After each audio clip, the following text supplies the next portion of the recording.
আশা করছি তোমরা সবাই অনেক বেশি ভালো আছো, সুস্থ আছো এবং সুন্দর আছো। তো আমরা ফিন্যান্স যেই লেকচারগুলো ছিল, লেকচার নাম্বার 1 থেকে 6, ওইটা আমাদের কমপ্লিট হয়েছে। আজকে আমরা লেকচার নাম্বার 7 পড়বো। লেকচার নাম্বার 7 আমরা হচ্ছে ব্যাংকিং পার্ট নিয়ে আলোচনা করব, যেখানে আমরা হচ্ছে ব্যাংকিং এর যে আলোচ্য বিষয়গুলো ওইগুলো নিয়ে আলোচনা করব। সো এখানে আমরা হচ্ছে মেইনলি ব্যাংকের উৎপত্তি, ক্রমবিকাশ, এই পার্টগুলো নিয়ে কথাবার্তা বলবো। ব্যাংক শব্দটা কিভাবে আসছে, ঠিক আছে।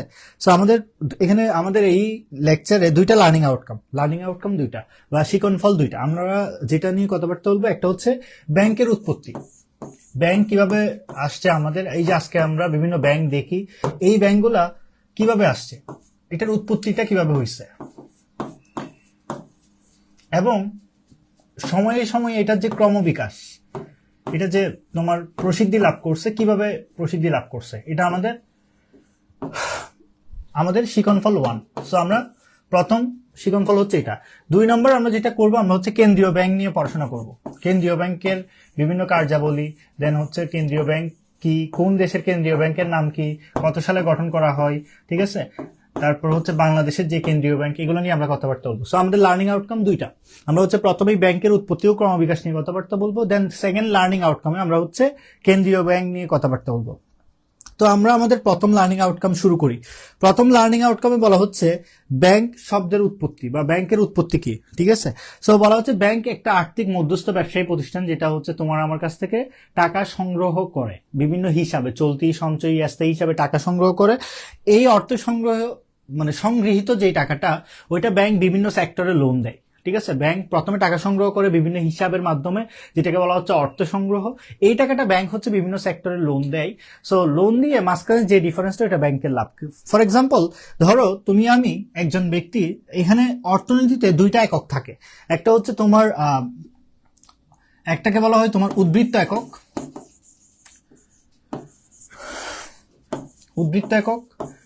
আরেকটাকে বলা হচ্ছে তোমার ঘাটতি একক। তার মানে অর্থনীতিতে সবসময় দুইটা একক থাকে, দুইটা একক আছে বিদায় ব্যাংকের উৎপত্তি হয়েছে। সো উদ্বৃত্ত একক বলতে বোঝানো হচ্ছে তোমার হাতে অতিরিক্ত অনেক টাকা পয়সা আছে, যেটা তোমার উদ্বৃত্ত মানে ব্যালেন্স। উদ্বৃত্তর ইংলিশ টার্ম হচ্ছে ব্যালেন্স। তোমার হাতে অনেক টাকা পয়সা আছে, ফর এক্সাম্পল তোমার হাতে 1000 টাকা আছে, অতিরিক্ত টাকা। উদ্বৃত্তের আরেকটা নাম হচ্ছে অতিরিক্ত টাকা। বাট এমন একটা প্রতিষ্ঠান আছে, একটা শিল্প প্রতিষ্ঠান বলো, একটা ব্যবসায়ী প্রতিষ্ঠান বলো, যাদের 1000 টাকা প্রয়োজন, ঠিক আছে।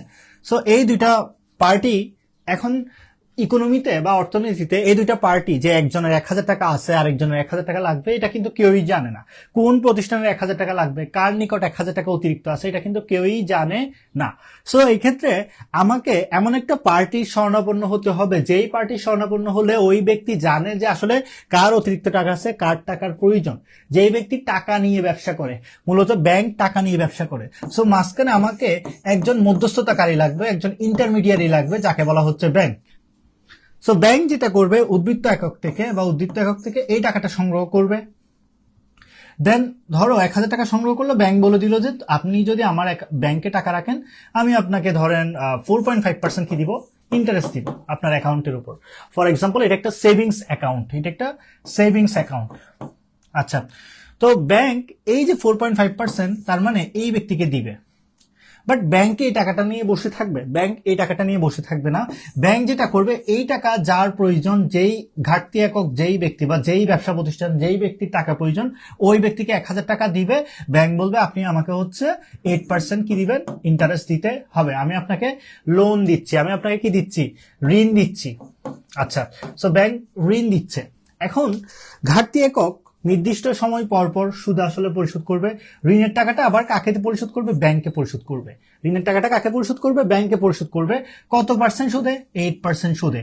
বাট ব্যাংক যখন আবার উদ্বৃত্ত এককে কত পার্সেন্ট সুদ দিবে, 4.5%। তার মানে 8 মাইনাস 4.5%, বাকি যে 3.5%, এটা হচ্ছে ব্যাংকের মুনাফা। এটা কার মুনাফা, ব্যাংকের মুনাফা।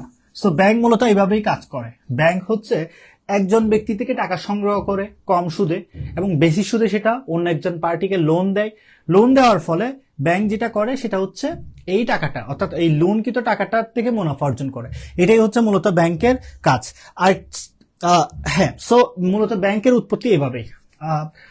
এর বাইরে আরেকটা ব্যাকগ্রাউন্ড হিস্ট্রি আছে। ব্যাকগ্রাউন্ড হিস্ট্রি বলার আগে আরেকটা বিষয় বলে রাখি, ব্যাংকিং ক্লাসগুলো কিন্তু তোমাদের সবার জন্য ইম্পর্টেন্ট, সবার জন্য। যারা যারা ঢাকা বিশ্ববিদ্যালয়, চট্টগ্রাম বিশ্ববিদ্যালয়, বাংলাদেশের যতগুলো পাবলিক বিশ্ববিদ্যালয়ে পরীক্ষা দিবা সবার জন্য ব্যাংকিং পার্টটা ইম্পর্টেন্ট। এখন প্রশ্ন হচ্ছে কেমনে ইম্পর্টেন্ট ভাইয়া, কেমনে ইম্পর্টেন্ট? ঢাকা বিশ্ববিদ্যালয়ে যারা পরীক্ষা দিই তাদের তো ফিন্যান্স থাকে বা মার্কেটিং থাকে, ফিন্যান্সের সাথে ব্যাংকিং পার্ট থেকে প্রশ্ন হয়।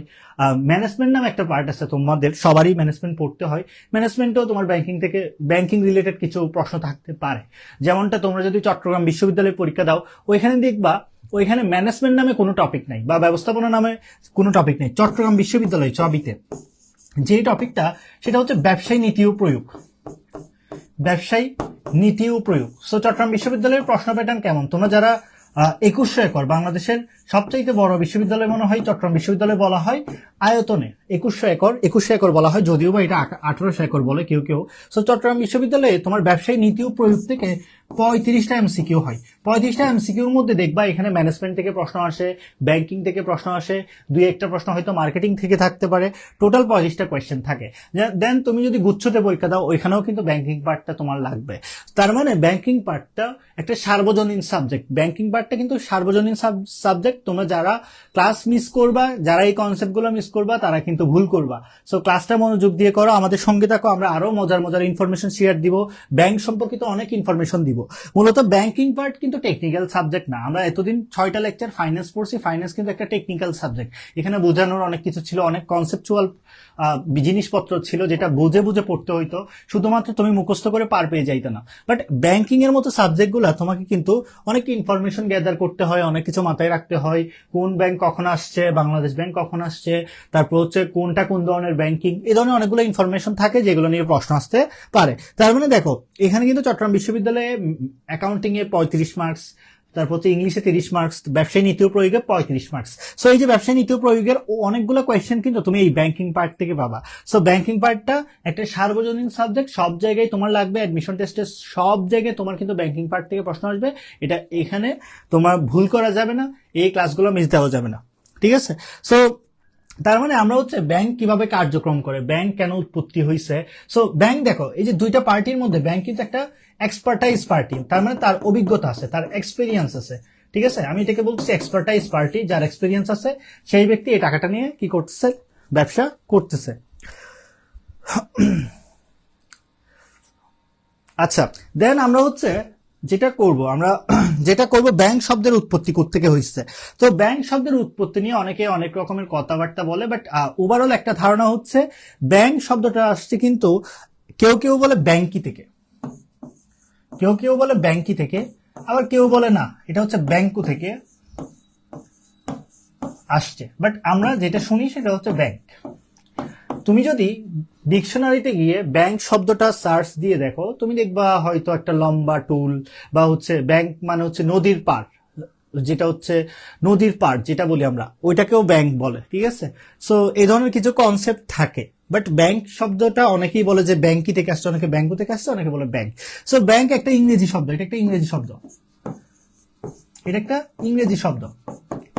বাট ব্যাংক শব্দটা কিন্তু মানে এটা রুটটা কিন্তু ইংরেজি শব্দ না, এটা আসছে কেউ কেউ বলে একটা জার্মান শব্দ যেটার নাম হচ্ছে ব্যাংকি থেকে, জার্মান শব্দ ব্যাংকি। আবার কেউ কেউ বলে না এটা একটা ইটালিয়ান শব্দ থেকে আসছে, ব্যাংকো।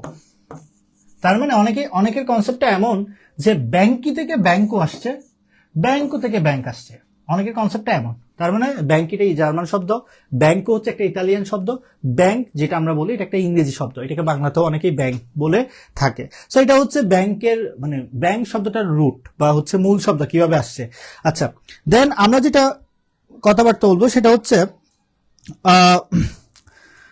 এখানে ব্যাংকের একটা ক্রমোন্নতির ইতিহাস বলা আছে। সো ক্রমোন্নতির ইতিহাস বলতে গেলে ব্যাংক কিভাবে আসছে, ব্যাংকের যে ক্রমবিকাশ এটা কিভাবে আসছে, এটা বলতে গেলে তোমার হচ্ছে কয়েকটা যুগের কথা বলতে হয়। প্রথম যেটা সেটাকে বলা হচ্ছে প্রাচীনকালের ব্যাংকিং, অর্থাৎ একদম শুরুতে যখন ব্যাংক উৎপত্তি হয়েছে তখন ব্যাংক কিভাবে ছিল। তো প্রাচীনকালের ব্যাংকিং এর কথা বলতে গেলে তোমার অনেকগুলো সভ্যতার নাম চলে আসে, যেমন ধরো চৈনিক সভ্যতা বা চীনা সভ্যতা, বৈদিক সভ্যতা, বেবিলনীয় সভ্যতা, মিশরীয় সভ্যতা, তারপর হচ্ছে রোমান সভ্যতা, ঠিক আছে? এই ধরনের অনেকগুলো সভ্যতার নাম চলে আসে, বাট সবগুলো তো আমার জন্য জানা ইম্পর্টেন্ট না। যেমন ধরো রোমান সভ্যতায় ব্যাংকে তোমার অনেক সময় কলিটস বয়, কোথায় রোমান সভ্যতায় ব্যাংকে অনেক সময় কোলিটস কোলিটস আচ্ছা ট হবে, কোলিটস বয় বা অর্জেন্টারি, অর্জেন্টারি বলা হয়, কোলিটস বয় বা অর্জেন্টারি বলা হয় কাকে? ব্যাংককে। রোমান সভ্যতায়, কোন সভ্যতায়? রোমান সভ্যতায়। রোমান সভ্যতা বলতে ওই যে রোম নগরীকে কেন্দ্র করে যেই সভ্যতাটা গঠন করা হয়েছে। তো এখানে আরেকটা ইনফরমেশন জেনে রাখা ভালো, বেবিলনীয় সভ্যতা। বেবিলনীয় সভ্যতায় বেবিলনীয় সভ্যতায় বেবিলনীয় সভ্যতায়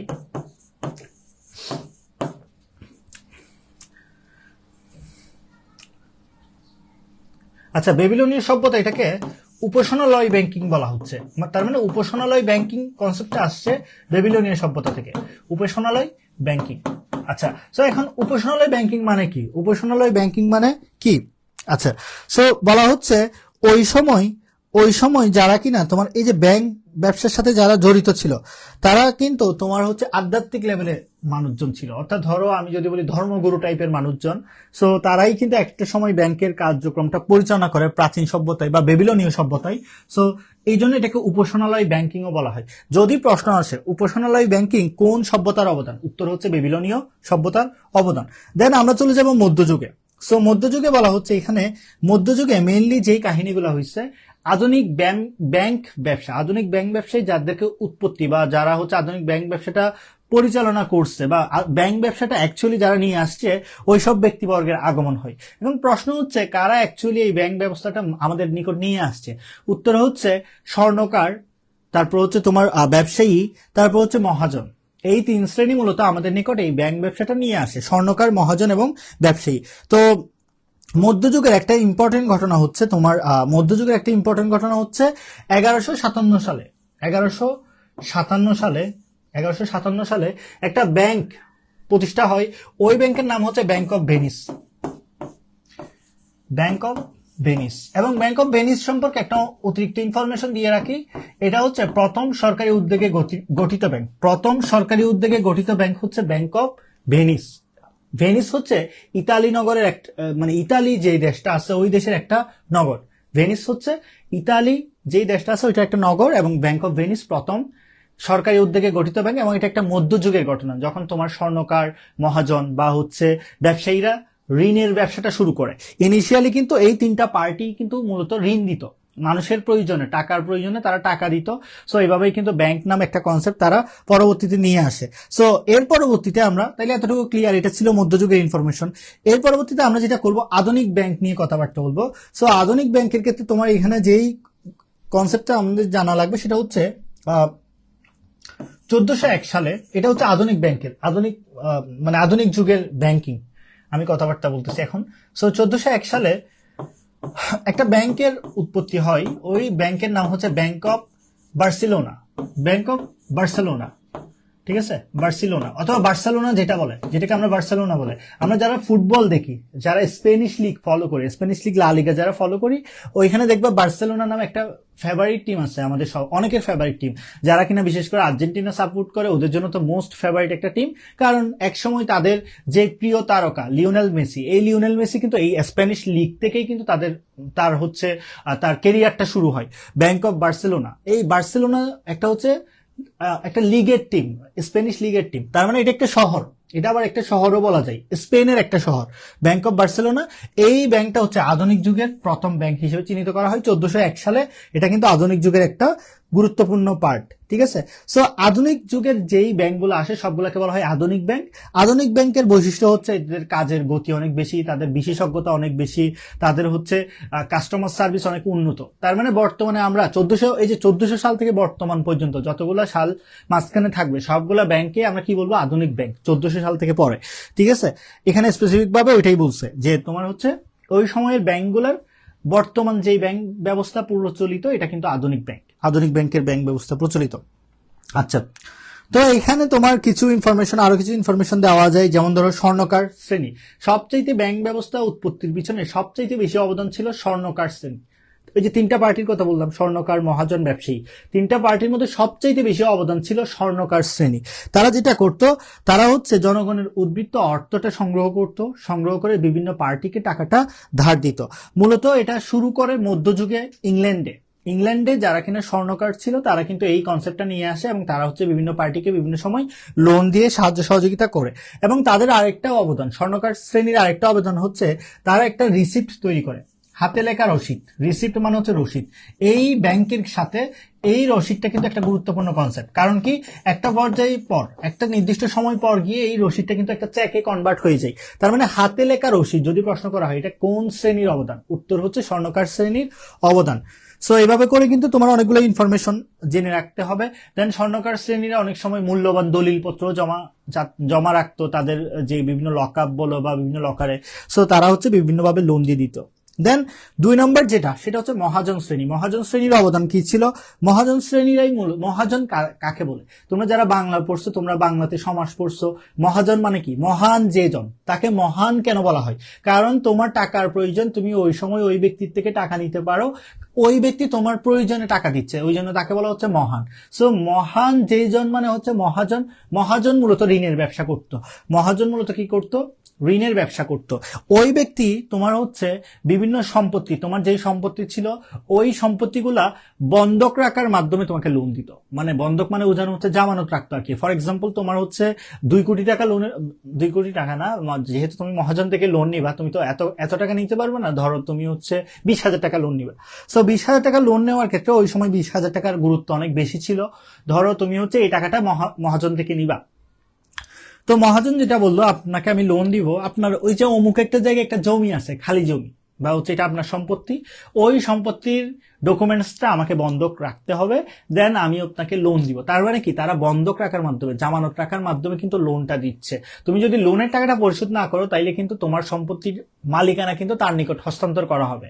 সো এটাই হচ্ছে মেইন কনসেপ্ট। তো মহাজনের যেই কনসেপ্টটা ছিল, এটা একটা বাজে কনসেপ্ট ছিল এই সেন্সে। কারণ হচ্ছে তারা যে বন্ধক রাখতো, ওই বন্ধকটা তারা আত্মসাৎ করতো। ইন এ সেন্স, যাদেরকে লোন দিত তারা লোনের টাকাটা পরিশোধ করতে পারতো না। যেহেতু তুমি লোনের টাকাটা পরিশোধ করতে পারতেছো না, তাইলে হচ্ছে তার অধিকার আছে সে ওই সম্পত্তির মালিকানা নিয়ে নেওয়া, এবং সে চাইলে এই সম্পত্তি বিক্রি করেও কিন্তু তোমার লোনের টাকাটা পরিশোধ করতে পারবে। সো এখানেই হচ্ছে মেইন কনসেপ্ট। তার মানে মহাজনরা কি করতো? বন্ধক রাখার মাধ্যমে বিভিন্ন বন্ধকি ঋণ, যেটা ওইটা কিন্তু তারা কনসেপ্টটা নিয়ে আসছে। 3 নম্বর যেটা, সেটা হচ্ছে ব্যবসায়ী শ্রেণী। ব্যবসায়ী শ্রেণী যেটা করতো তারা তাদের স্বাভাবিক কার্যক্রম পরিচালনা করত, এবং তারা সময়ে সময়ে তাদের ব্যবসায়িক যে অতিরিক্ত টাকা ছিল, উদ্বৃত্ত অর্থ, প্রথম দিকে দেখাইছিলাম উদ্বৃত্ত একক, সো তারা এই টাকাটা বিভিন্ন সময় বিভিন্ন ব্যক্তিকে লোন দিয়ে ছিল। আচ্ছা, তো এটা গেল তোমার হচ্ছে ওভারঅল সারা ওয়ার্ল্ডে ব্যাংক কিভাবে আসছে।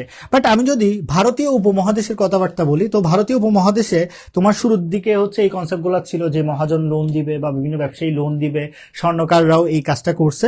ব্রিটিশ যুগে এসে তোমার প্রথম ভারতের আধুনিক ব্যাংক 1700 সালে, ব্রিটিশ যুগে এসে 1700 সালে ভারতের প্রথম আধুনিক ব্যাংক দ্য হিন্দুস্তান ব্যাংক কিন্তু প্রথম গঠিত হয় 1700 সালে। এটাকে বলা হচ্ছে ভারতের প্রথম আধুনিক ব্যাংক। দ্য হিন্দুস্তান ব্যাংকে বলা হয় ভারতের প্রথম আধুনিক ব্যাংক, 1700 সালে গঠন করা হয়। এর পরবর্তীতে তোমরা হচ্ছে আরো কিছু ইনফরমেশন জেনে রাখতে পারো। 1785 সালের দিকে এসে the central bank of India, the central bank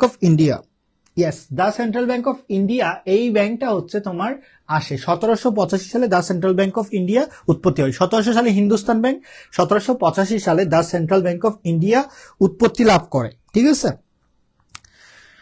এরপর আরো কিছু ইনফরমেশন তোমরা জেনে রাখতে পারো। সেটা হচ্ছে 1806 সালে 3টা ব্যাংক আসে। একটা হচ্ছে ব্যাংক অফ কলিকাতা, আমি জাস্ট নামগুলো লিখতেছি যে কোন কোন জায়গায় ব্যাংকগুলো ছিল।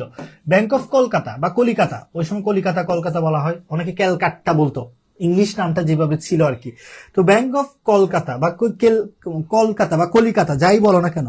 দেন ব্যাংক অফ বোম্বে, যেটাকে আমরা মুম্বাই বলি, ওইটাকে বোম্বে বলতো একসময়, যেটাকে বর্তমানে আমরা মুম্বাই বলে থাকি। মুম্বাই যে শহরটা, ওইটাকে একসময় বোম্বে বলতো।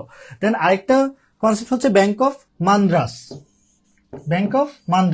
মান্দ্রাস বলতে বোঝানো হচ্ছে, আমরা যারা আইপিএল দেখি তারা জানি মুম্বাই, কলকাতা, চেন্নাই, এই চেন্নাই বলি না, এটাকে মান্দ্রাস বলা হয়। মূলত আমরা যখন বিভিন্ন সময়ে বিভিন্ন চিকিৎসার জন্য যাই, বিভিন্ন জায়গায় যাই, তখন আমরা মান্দ্রাসেই যাই বলি। মান্দ্রাস মানে হচ্ছে চেন্নাই শহরের চিকিৎসা ব্যবস্থা উন্নত, সো এটাকে মান্দ্রাস বলা হয়।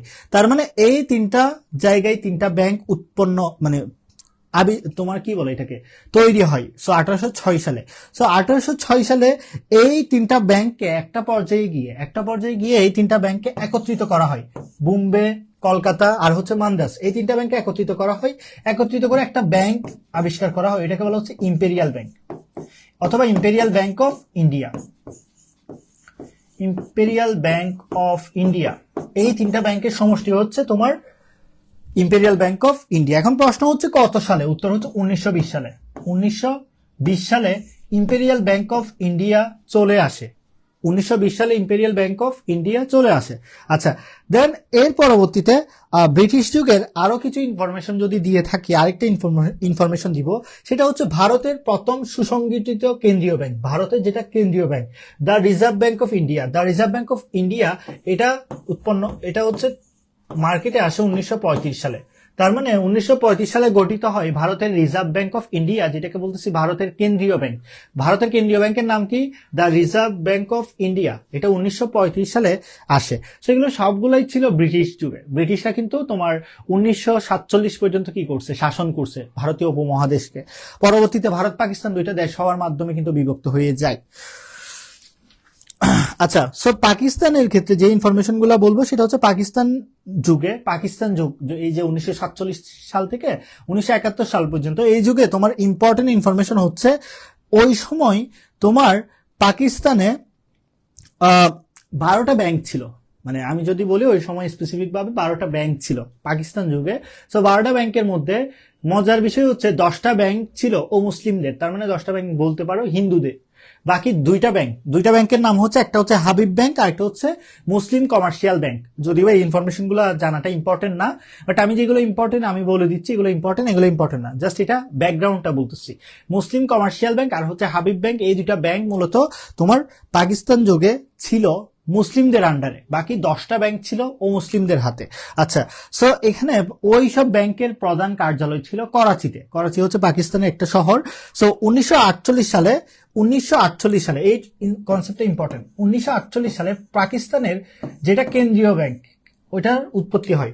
ওই ব্যাংকের নাম ছিল state bank of Pakistan. State bank of Pakistan, এটা হচ্ছে পাকিস্তানের কেন্দ্রীয় ব্যাংক। 1948 সালে গঠিত হয়, মানে 1948 সালের 1 জুলাই, স্পেসিফিক ভাবে যদি বলি 1 জুলাই। যদিও পাকিস্তান স্বাধীনতা অর্জন করে 1947-এর 14 আগস্ট, বাট এই ব্যাংকটার উৎপত্তি হচ্ছে 1 জুলাই। দেন এর পরবর্তী সময়ে এসে তোমার 1971 সালে আমরা স্বাধীনতা অর্জন করি। 1971 সালের 16 ডিসেম্বর তারিখে বাংলাদেশ ব্যাংকের কার্যক্রম শুরু হয়। অর্থাৎ যেদিনই স্বাধীন হয় ওই দিন থেকেই বাংলাদেশ ব্যাংকের কার্যক্রম শুরু হয়। বাট ইতিহাসে বাংলাদেশ ব্যাংকের প্রতিষ্ঠা সাল হচ্ছে 1972। ইতিহাসে বাংলাদেশ ব্যাংকের প্রতিষ্ঠা সাল 1972, যদিও বা ব্যাংক কার্যক্রম শুরু করে যেদিন বিজয় অর্জন করে ওই দিন থেকে। কারণ ওই যে স্বাধীনতা অর্জন করার পর যারা কিনা আমরা তো পূর্বাঞ্চল ছিলাম, পূর্বাঞ্চলীয় যারা কিনা ব্যাংকিং কর্মকর্তা ছিল, যারা পশ্চিম পাকিস্তানে একসময় কাজ করতো, ওইসব পূর্বাঞ্চলীয় কর্মকর্তা, ব্যাংকিং কর্মকর্তা বা অফিস কর্মকর্তা, তাদেরকে নিয়েই মূলত বাংলাদেশ ব্যাংকের কার্যক্রম শুরু হয় 1971 সালে 16 ডিসেম্বর তারিখে। বাট ওই যে 1972 সালে ব্যাংকিং আদেশ বা ব্যাংক অর্ডার অথবা বাংলাদেশ ব্যাংক অর্ডার প্রবর্তন হয়, এটার অনুযায়ী বাংলাদেশ ব্যাংক গঠন করা হয়। বাংলাদেশ ব্যাংক অর্ডার গঠন করা হয় 1972 সালে। তো বলা হচ্ছে বাংলাদেশ ব্যাংক অর্ডারের 127 নম্বর আদেশ বলে বাংলাদেশ ব্যাংক প্রতিষ্ঠা করা হয়। যদিও কার্যক্রম আগে শুরু করছে, প্রতিষ্ঠা করা হয় 1972 সালে। তার মানে যদি প্রশ্ন আসে বাংলাদেশ ব্যাংক কখন প্রতিষ্ঠা লাভ করে, 1971 নাকি 1972, কোনটা উত্তর দিবা? উত্তর হচ্ছে 1972। কার্যক্রম শুরু করে 1971 সালে 16 ডিসেম্বর। বাংলাদেশ ব্যাংক প্রতিষ্ঠা হয় কয় নাম্বার আদেশ বলে? উত্তর হচ্ছে 127 নম্বর আদেশ বলে। বাংলাদেশ ব্যাংক অর্ডার আদেশ কত সালে প্রতিষ্ঠা করা হয়? উত্তর হচ্ছে 1972 সালে। এই ইনফরমেশন গুলো জেনে রাখতে হবে। দেন এর পরবর্তীতে তোমার হচ্ছে আরো কিছু ইনফরমেশন তোমার জেনে রাখতে হবে, সেটা হচ্ছে ওই সময় বাংলাদেশ ব্যাংক যখন প্রতিষ্ঠা লাভ করে 1972 সালে, ওই সময় টোটাল 6টা সরকারি ব্যাংক ছিল। টোটাল কয়টা সরকারি ব্যাংক ছিল প্রতিষ্ঠাকালীন, স্বাধীনতা পরবর্তী প্রতিষ্ঠাকালীন 6টা তোমার হচ্ছে সরকারি ব্যাংক ছিল। তার মানে 6টা সরকারি ব্যাংক কারা কারা? উত্তর হচ্ছে তোমার 6টা ব্যাংকের মধ্যে ছিল সোনালী, জনতা, অগ্রণী, রূপালী। অলরেডি 4টার নাম বলছি, এই 4টা কিন্তু এখনো সরকারি সরকারি ব্যাংক, এখনো কিন্তু সরকারি ব্যাংক এই 4টা ব্যাংক। ওই সময় 71 সালে স্বাধীনতার পরও ছিল, এখনো এই 4টা ব্যাংক আছে। বাট ওই সময় 2টা ব্যাংক সরকারি ছিল, পরবর্তীতে এটা বেসরকারীকরণ করা হয়। ওই সময় 2টা ব্যাংক সরকারি ছিল, তারা হচ্ছে তোমার পূবালী এবং উত্তরা ব্যাংক। পূবালী ব্যাংক এবং উত্তরা ব্যাংক ওই সময় সরকারি ছিল, কখন? স্বাধীনতা পরবর্তী। বাট পরবর্তী সময়ে এসে 1982-83 সালের দিকে যখন বিরাষ্ট্রীকরণ প্রক্রিয়া শুরু করা হয়, বিরাষ্ট্রীকরণ বলতে বোঝানো হচ্ছে বিভিন্ন সরকারি ব্যাংক বলো, আর্থিক প্রতিষ্ঠান বলো, ওদেরকে বিভিন্ন জায়গায় বেসরকারি খাতে ছেড়ে দিচ্ছে। সো এটাকে বলা হচ্ছে বিরাষ্ট্রীকরণ প্রক্রিয়া। তখন কিন্তু এই পূবালী এবং হচ্ছে উত্তরা ব্যাংক, এই 2টা ব্যাংককে বেসরকারি খাতে ছেড়ে দেওয়া হয়। তার মানে তখন সরকারি ব্যাংক ছিল 4টা। পরবর্তীতে এসে সরকারি ব্যাংক আরো 2টা নতুন অ্যাড হয়। আজকের ক্লাসে আমরা সেটা আলোচনা করব। বলে রাখি, সেটা হচ্ছে একটা হচ্ছে বেসিক ব্যাংক, আর একটা হচ্ছে বিডিবিএল ব্যাংক। বেসিক ব্যাংক এবং বিডিবিএল ব্যাংক এই 2টাও কিন্তু সরকারি ব্যাংক। তার মানে টোটাল সরকারি ব্যাংক হচ্ছে 6টা। টোটাল সরকারি ব্যাংক কয়টা? 6টা। 6টার মধ্যে একটা হচ্ছে তোমার সোনালী, জনতা, রূপালী, অগ্রণী, বেসিক ব্যাংক, বিডিবিএল। হ্যাঁ, এখানে বিডিবিএল এর একটা পূর্ণরূপ আছে। বিডিবিএল এর পূর্ণরূপ হচ্ছে বাংলাদেশ ডেভেলপমেন্ট ব্যাংক লিমিটেড। এটা হচ্ছে দুইটা ব্যাংকের সমষ্টি। বিডিবিএল কিন্তু 2টা ব্যাংকের সমষ্টি। প্রশ্ন হচ্ছে কোন কোন ব্যাংক বিডিবিএল এর সমষ্টি? মানে শিল্প ব্যাংকের 2টা ইউনিট ছিল, ওই 2টা ব্যাংকের সমষ্টি হচ্ছে বিডিবিএল। এই 2টা ব্যাংকের সমষ্টি হচ্ছে বিডিবিএল, ঠিক আছে। দেন আরেকটা ব্যাংক আছে যেটাকে বলা হচ্ছে বেসিক ব্যাংক। বেসিক ব্যাংকের পূর্ণরূপ কি? B for Bangladesh. তারপর এখানে বেসিক ব্যাংকের পূর্ণরূপ হচ্ছে Bangladesh small and industries and commerce, অর্থাৎ বাংলাদেশ স্মল ইন্ডাস্ট্রিজ। আমি একটু লিখে দিই, ঠিক আছে। বিডিবিএল এর পূর্ণরূপ হচ্ছে বাংলাদেশ ডেভেলপমেন্ট ব্যাংক লিমিটেড, আর হচ্ছে বেসিক ব্যাংক। বেসিক ব্যাংকের পূর্ণরূপ কি? বেসিক ব্যাংকের পূর্ণরূপ হচ্ছে বাংলাদেশ, বি ফর বাংলাদেশ, এটা আর লিখতেছি না, এটাকে আমি বলতেছি বিডি। স্মল ইন্ডাস্ট্রিজ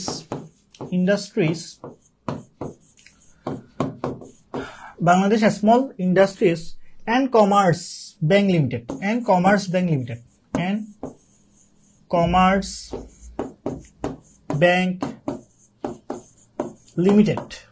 এলটিডি মানে হচ্ছে limited. Bangladesh small industries and commerce bank limited, ঠিক আছে। এটা হচ্ছে বেসিক ব্যাংকের পূর্ণরূপ, ঠিক আছে। সো এইভাবে কিন্তু তোমার অনেকগুলো ব্যাংক সময়ে সময়ে আসছিল, এখানে সময়ে আসছিল। তো তার মানে এখানে এটা হচ্ছে 5 নম্বর, এটা হচ্ছে 6 নম্বর। এটা 2টা ব্যাংকের সমষ্টি। কোন 2টা ব্যাংক? শিল্প ব্যাংকের 2টা ইউনিট ছিল, ওই 2টা ব্যাংক একত্রিত হয়ে বিডিবিএল গঠিত হয়, বাংলাদেশ ডেভেলপমেন্ট ব্যাংক লিমিটেড, আর এটা হচ্ছে বেসিক ব্যাংক। আচ্ছা, দেন এর পরবর্তীতে আমাদের ব্যাংকিং নিয়ে যদি বলি, তাহলে ব্যাংকিং এর কাজগুলো আমরা জানি। আচ্ছা, আরেকটা বিষয় হচ্ছে ব্যাংকার কারা? যেই ব্যক্তি অথবা যেই প্রতিষ্ঠান ব্যাংকিং কার্যক্রম পরিচালনা করে তাদেরকে আমরা বলবো ব্যাংকার। আর যদি বলা হয় কাস্টমারকে অথবা ক্লায়েন্টকে, বাংলাতে বলা হচ্ছে মক্কেল, ঠিক আছে। মক্কেল, ওই যে অনেক সময় বলে না যে মক্কেল পাইছি, এটা বিভিন্ন সিনেমায় বা নাটকে শোনা যায়।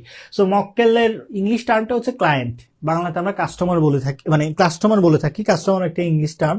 সো কাস্টমার বলতে বোঝানো হচ্ছে তুমি ব্যাংকের কাস্টমার, ওই সময় তোমাকে ব্যাংকের কাস্টমার ট্রিট করা হবে যখন তুমি ওই ব্যাংকে একটা অ্যাকাউন্ট থাকবে, ওই ব্যাংকের সার্ভিসগুলো নিচ্ছ, ওই ব্যাংকের নিয়মাবলীগুলো তুমি মেনটেন করতেছো, পাশাপাশি তুমি ক্রমান্বয়ে ওই ব্যাংকের বিভিন্ন অ্যাকাউন্টে লেনদেন করতেছো। তুমি চলতি হিসাব, সঞ্চয় হিসাব বা স্থায়ী হিসাবের মাধ্যমে তুমি কি করতেছো? লেনদেন করতেছো। সো এই ধরনের আইটেমকে আমরা বলবো মক্কেল, ঠিক আছে।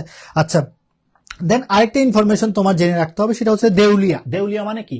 দেউলিয়া মানে হচ্ছে তোমার সম্পত্তি থেকে দায় বেশি, এতটুকু বেশি যে তুমি তৃতীয় পক্ষের দাবি বা পাওনাদারের দাবি পরিশোধ করতে পারতেছো না। সো দেউলিয়া নিয়ে বলা হচ্ছে সারা বিশ্বে প্রথম দেউলিয়া আইন হয় 1920 সালে। পরবর্তীতে বাংলাদেশে যেটা দেউলিয়া আইন প্রচলিত, এটা কিন্তু 1997 সাল। বাংলাদেশের দেউলিয়া আইন কত সাল? 1997 সাল। এটা ইম্পর্টেন্ট ইনফরমেশন। এটা ঢাকা বিশ্ববিদ্যালয়ে তোমার 6-7 সেশনে আসছিল এই ইনফরমেশনটা। বাংলাদেশের কার্যরত দেউলিয়া আইন কত সালে? 1997 সালে, ঠিক আছে। আচ্ছা, দেন বলা হচ্ছে আরেকটা ইম্পর্টেন্ট ইনফরমেশন, সেটা হচ্ছে গার্নিশি অর্ডার। গার্নিশি অর্ডার বলতে কি বোঝায়? গার্নিশি অর্ডার অথবা গার্নিশি আদেশও বলতে পারো। অর্ডার মানে হচ্ছে আদেশ। সো গার্নিশি আদেশ বলতে বোঝানো হচ্ছে, ধরো তুমি একজন ব্যক্তি বা একটা ব্যবসা প্রতিষ্ঠান, তোমার কাছ থেকে কেউ একজন টাকা পায়, যেটাকে আমি বলতেছি পাওনাদার। সো পাওনাদার তোমার কাছ থেকে টাকা পায়, তো তুমি টাকাটা পরিশোধ করতেছো না, তার টাকাটা পরিশোধ করতেছো না, বাট তোমার ব্যাংক অ্যাকাউন্টে যথেষ্ট পরিমাণ টাকা পয়সা আছে, তুমি চাইলেই তোমার অ্যাকাউন্ট থেকে ওই টাকাটা পরিশোধ করতে পারো। যখনই পাওনাদার তোমার এগেনস্টে মামলা করবে, কেস করবে কোর্টে, তখন তোমার যেটা করবে, কোর্ট হচ্ছে তোমার অ্যাকাউন্ট কি করবে, অ্যাকাউন্টের উপর একটা আইনগত একটা নির্দেশ দিবে। ওই ব্যাংককে, ধরো তোমার ব্যাংক আছে জনতা ব্যাংকে নির্দেশ দিল যে এই ব্যক্তি এই অ্যাকাউন্টটা কি করে দেন, ফ্রিজ করে দেন। মানে হচ্ছে ফ্রিজ মানে কি, ফ্রিজ হয়ে যাওয়া মানে কি, বরফ হয়ে যাওয়া মানে কি, স্থির হয়ে যাওয়া না। স্থির হয়ে যাওয়ার মানে হচ্ছে তুমি এই ব্যাংক থেকে টাকা জমা দিতে পারবা, বাট টাকা তুলতে পারবা না, অথবা তুমি কাউকে পেমেন্ট করতে পারবে না ওই ব্যাংক অ্যাকাউন্টের মাধ্যমে। সো এটা হচ্ছে তোমার, তার মানে তোমার অ্যাকাউন্ট জব্দ করতেছে অথবা তোমার অ্যাকাউন্ট ফ্রিজ করে দিচ্ছে, কারণ তুমি অন্য একজন পাওনাদারের টাকাটা পরিশোধ করে দিচ্ছ না। এবং এটা আদেশটা দিচ্ছে কে, কোর্ট দিচ্ছে বা আদালত দিচ্ছে যে এই ব্যক্তির অ্যাকাউন্টটা ফ্রিজ করে দেন। দেন পরবর্তী সময়ে এসে তুমি যখন টাকাটা পরিশোধ করবে, তোমার অ্যাকাউন্টটা আবার চাইলেই কন্টিনিউ করে দেওয়ার একটা আদেশ দিতে পারে। সো এটাকে বলা হচ্ছে গার্নিশি আদেশ। এই যে কোর্ট যে আদেশটা দিচ্ছে, এটাকে আমরা বলতেছি গার্নিশি আদেশ। আচ্ছা, দেন বলা হচ্ছে তোমার এই গার্নিশি আদেশটা তোমার আদালতের আদেশে দেওয়া হয়। তো এখানে এগুলো আমরা জানি। দেন হচ্ছে আমরা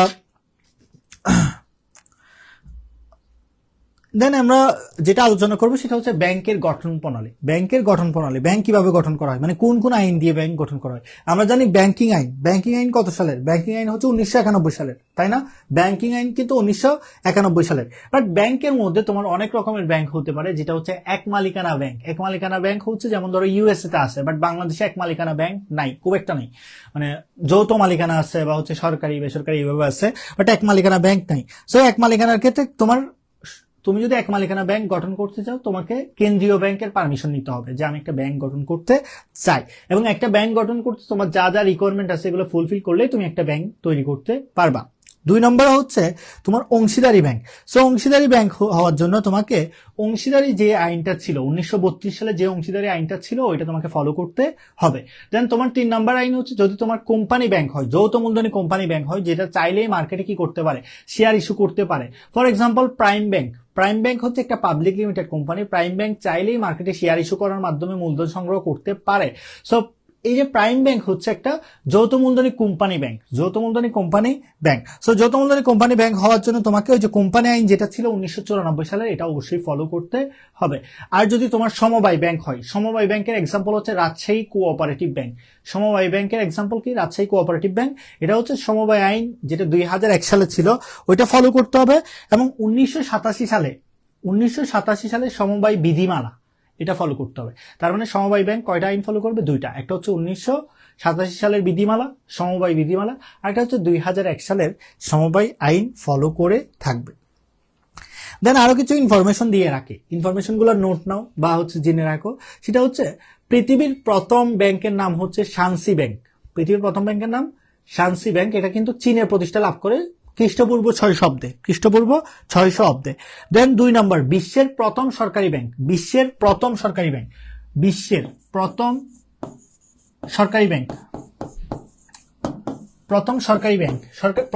ব্যাংকের নাম হচ্ছে ব্যাংক অফ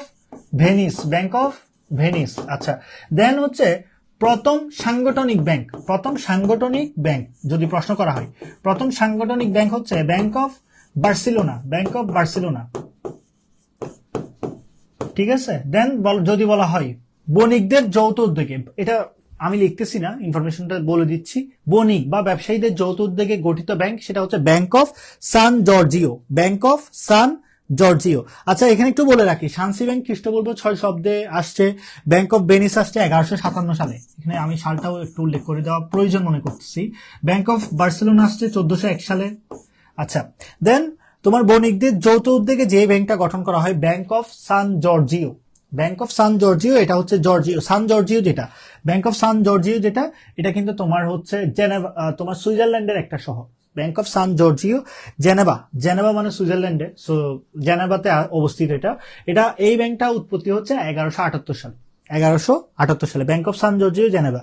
দেন বলা হচ্ছে আরেকটি ইম্পর্টেন্ট ইনফরমেশন, সেটা হচ্ছে বিশ্বের প্রথম নোট ইস্যুকারী ব্যাংক। এখান থেকে কিন্তু প্রশ্ন আসে, ঢাকা বিশ্ববিদ্যালয় বলো বাংলাদেশের সমস্ত বিশ্ববিদ্যালয় এখান থেকে প্রশ্ন আসে। প্রথম নোট ইস্যুকারী ব্যাংক প্রথম সনদপ্রাপ্ত ব্যাংক, সবগুলাই সেম, প্রথম সনদপ্রাপ্ত ব্যাংক, প্রথম নোট ইস্যুকারী ব্যাংক, প্রথম সনদপ্রাপ্ত ব্যাংক, এবং বলা হচ্ছে বিশ্বের প্রথম কেন্দ্রীয় ব্যাংক, বিশ্বের প্রথম কেন্দ্রীয় ব্যাংক, বিশ্বের প্রথম সনদপ্রাপ্ত ব্যাংক, প্রথম নোট ইস্যুকারী ব্যাংক, প্রথম কেন্দ্রীয় ব্যাংক। বলা হচ্ছে এই তিনটা ইনফরমেশন কাকে মেইন করে? উত্তর মেইন করে হচ্ছে রিক্স ব্যাংক। রিক্স ব্যাংক, রিক্স ব্যাংক কোথায় অবস্থিত? উত্তর হচ্ছে সুইডেনে। রিক্স ব্যাংক কোথায় অবস্থিত? উত্তর হচ্ছে সুইডেনে, মানে সুইডেনের কেন্দ্রীয় ব্যাংক আর কি। তো এখন প্রশ্ন হচ্ছে কত সালে রিক্স ব্যাংক প্রতিষ্ঠা লাভ করে? উত্তর হচ্ছে 1656 সালে। ঠিক আছে, আচ্ছা দেন এরপর হচ্ছে আরো কিছু ইনফরমেশন বলে রাখা ভালো, সেটা হচ্ছে বিশ্বের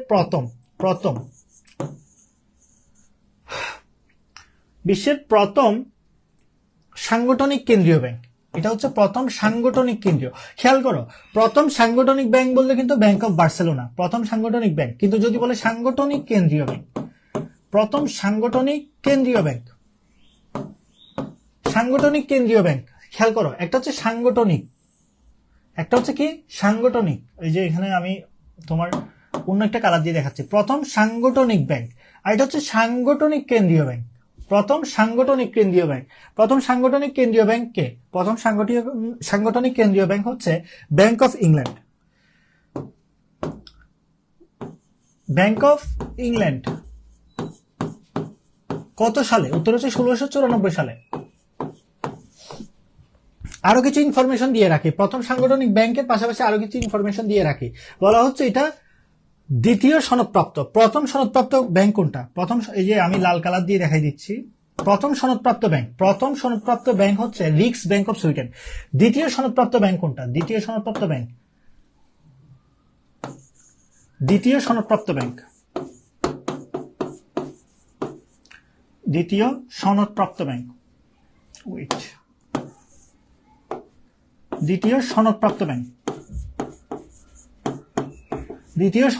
ব্যাংক হচ্ছে ব্যাংক অফ ইংল্যান্ড।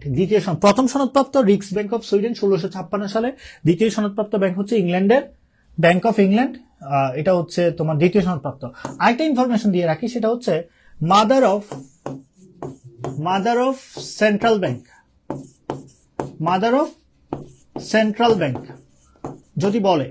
যদি বলে মাদার অফ সেন্ট্রাল ব্যাংক, মানে হচ্ছে সমস্ত কেন্দ্রীয় ব্যাংকের জননী যদি বলে, তাও কিন্তু উত্তর হচ্ছে ব্যাংক অফ ইংল্যান্ড। তার মানে এই ইনফরমেশনগুলো ইম্পর্টেন্ট, এখানে অনেকগুলো ইনফরমেশন আছে, ইনফরমেশনগুলো থেকে প্রশ্ন আসবে। সো এই চারটা বা এই ইনফরমেশনগুলো জেনে রাখবা, ঠিক আছে? সো এখানে আমি জাস্ট ব্যাংক অফ এটা লিখি নেই, ব্যাংক বা রিক্স ব্যাংক অফ সুইডেন এটা লিখি নেই, bank of Barcelona, bank of ওয়ার্ডটা লিখি নেই, তোমরা অ্যাড করে দিবা। জাস্ট আমি আমার মতো করে ইনফরমেশনটা তোমাদেরকে বুঝাইলাম। এর পরবর্তীতে আমাদের ব্যাংক সম্পর্কিত কিছু আইন নিয়ে জানতে হবে, সেটা হচ্ছে বাংলাদেশের ব্যাংক কোম্পানি আইন 1991 সালে। তারপর তোমার হচ্ছে ব্যাংক কোম্পানি অধ্যাদেশ। যদি বলে ব্যাংক কোম্পানি অধ্যাদেশ কিন্তু 1992। ব্যাংক কোম্পানি আইন 1991, ব্যাংক কোম্পানি অধ্যাদেশ হচ্ছে 1992। বাংলাদেশ ব্যাংক অধ্যাদেশ যদি বলে, একটা হচ্ছে ব্যাংক কোম্পানি অধ্যাদেশ 1992, কিন্তু বাংলাদেশ ব্যাংক অধ্যাদেশ হচ্ছে 1972 সাল। ঠিক আছে, দেন তোমার বলা হচ্ছে বর্তমানে যেটা ব্যাংক কোম্পানি অধ্যাদেশ, যেটা 1992 ছিল, এটাকে পরবর্তীতে কি করা হয়? সংশোধন করা হয়।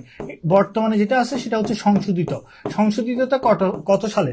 উত্তর হচ্ছে সংশোধিত আইন হচ্ছে 2007 সাল। তার মানে ব্যাংক কোম্পানি অধ্যাদেশ 1992, সংশোধিত হচ্ছে 2007। সো বাণিজ্যিক ব্যাংকগুলা নিবন্ধন করতে হয় 1994 সালের কোম্পানি আইন অনুযায়ী। যতগুলো বাণিজ্যিক ব্যাংক আছে সবগুলো বাংলাদেশে ম্যাক্সিমামই কোম্পানি, সো 1994 সালের কোম্পানি আইন তাদেরকে ফলো করতে হয়। এবং যতগুলো ব্যাংক কোম্পানি আইন আছে বা যতগুলো বাণিজ্যিক ব্যাংক আছে, সবগুলো বাণিজ্যিক ব্যাংককে দুইটা আইন ফলো করতে হয়। একটা হচ্ছে 1991 সালের ব্যাংক কোম্পানি আইন, আর একটা হচ্ছে 2013 সালে ব্যাংক কোম্পানি আইন ফলো করতে হয়। আচ্ছা, একটা ইনফরমেশন ভুল দিচ্ছি আমি আবার একটু ক্লারিফিকেশন করি এখানে, সেটা হচ্ছে এটা মুছে দিই। ব্যাংক কোম্পানি আইন হচ্ছে 1992। ব্যাংক কোম্পানি আইন কত? 1992। খেয়াল করো। আরেকটা হচ্ছে ব্যাংক কোম্পানি অধ্যাদেশ। ব্যাংক কোম্পানি অধ্যাদেশ হচ্ছে তোমার কত? আচ্ছা, ব্যাংক কোম্পানি আইন তো 1991, 92 কেন বলছি আমি? ব্যাংক কোম্পানি আইন কিন্তু 1991। ব্যাংক কোম্পানি আইন হচ্ছে 1991, ব্যাংক কোম্পানি অধ্যাদেশ হচ্ছে 1992। আচ্ছা, ব্যাংক কোম্পানি অধ্যাদেশ তোমার কারেকশন করা হয়, সংশোধন করা হয়, অ্যামেন্ডমেন্ট করা হয় 2007 সালে। ব্যাংক কোম্পানি আইনকে সংশোধন করা হয় 2013 সালে। এটাও সংশোধন করছে, এটাও সংশোধন করছে। এটা হচ্ছে ব্যাংক কোম্পানি আইন 1991, এটা হচ্ছে ব্যাংক কোম্পানি অধ্যাদেশ 1992। এটাকে সংশোধন করছে 2013 সালে, 2013 সালে, আর এটাকে 2007 সালে। আর এটা হচ্ছে বাংলাদেশ ব্যাংক অধ্যাদেশ। বুঝছো কিনা বলো? যদি কোনো প্রশ্ন থাকে, যে ক্লাস করতেছো সেই ব্যক্তি বলো যে বুঝছো কিনা। যদি তোমার কোনো প্রশ্ন মানে কোনো বুঝতে অসুবিধা হয় তাহলে আমি আবার বলবো, সমস্যা নাই। এখানে কনসেপ্ট হচ্ছে 1991 সালে যেটা ছিল ওইটা কিন্তু ব্যাংক কোম্পানি আইন, 92 সালে ছিল অধ্যাদেশ। দেন হচ্ছে বলা হচ্ছে যেটা 2013 সালে, এটা ব্যাংক কোম্পানি আইন সংশোধিত। 2007 সাল, এটা হচ্ছে ব্যাংক কোম্পানি আইন অধ্যাদেশ সংশোধিত। 1972 সালে হচ্ছে আমার ব্যাংক, বাংলাদেশ ব্যাংক অধ্যাদেশ, বাংলাদেশ ব্যাংক অধ্যাদেশ। দেন এরপর বাংলাদেশে বর্তমানে ব্যাংকের সংখ্যা কত? বাংলাদেশে বর্তমানে ব্যাংকের সংখ্যা কত যদি প্রশ্ন করা হয়? বর্তমানে বাংলাদেশে ব্যাংকের সংখ্যা হচ্ছে 61 বা 61। সো 61টা কিভাবে আসবে? 61টা ব্যাংক টোটাল। আচ্ছা, 61টার মধ্যে সরকারি ব্যাংক হচ্ছে 6টা, অলরেডি বলছি, সোনালী, রূপালী, জনতা, অগ্রণী, আর একটা হচ্ছে বিডিবিএল বেসিক ব্যাংক। ঠিক আছে, 6টা ব্যাংক। আচ্ছা, 6টা ব্যাংক হচ্ছে আমার সরকারি। দেন বলা হচ্ছে তোমার বিশেষায়িত ব্যাংক আছে 3টা। বিশেষায়িত ব্যাংক কয়টা? 3টা। বিশেষায়িত ব্যাংক 3টা। আচ্ছা, দেন তোমার বলা হচ্ছে বেসরকারি বাণিজ্যিক ব্যাংক। বেসরকারি বাণিজ্যিক ব্যাংক, বেসরকারি বাণিজ্যিক ব্যাংক কয়টা? বেসরকারি বাণিজ্যিক ব্যাংক, বেসরকারি বাণিজ্যিক ব্যাংক আছে তোমার 41টা। ঠিক আছে, বেসরকারি বাণিজ্যিক ব্যাংক হচ্ছে 41টা। মজার বিষয় হচ্ছে এখানে 33টা হচ্ছে 33টা হচ্ছে সাধারণ বাণিজ্যিক ব্যাংক। 33টা হচ্ছে সাধারণ বাণিজ্যিক ব্যাংক। সাধারণ বাণিজ্যিক বলতে কি বোঝানো হচ্ছে প্রশ্ন হইতে পারে। উত্তর হচ্ছে যে ব্যাংক সুদের ব্যবসা করে, মানে হচ্ছে ইসলামী ব্যাংক না। আর বাকি 10টা হচ্ছে তোমার 10টা হচ্ছে ইসলামী ব্যাংক। 10টা হচ্ছে ইসলামী ব্যাংক।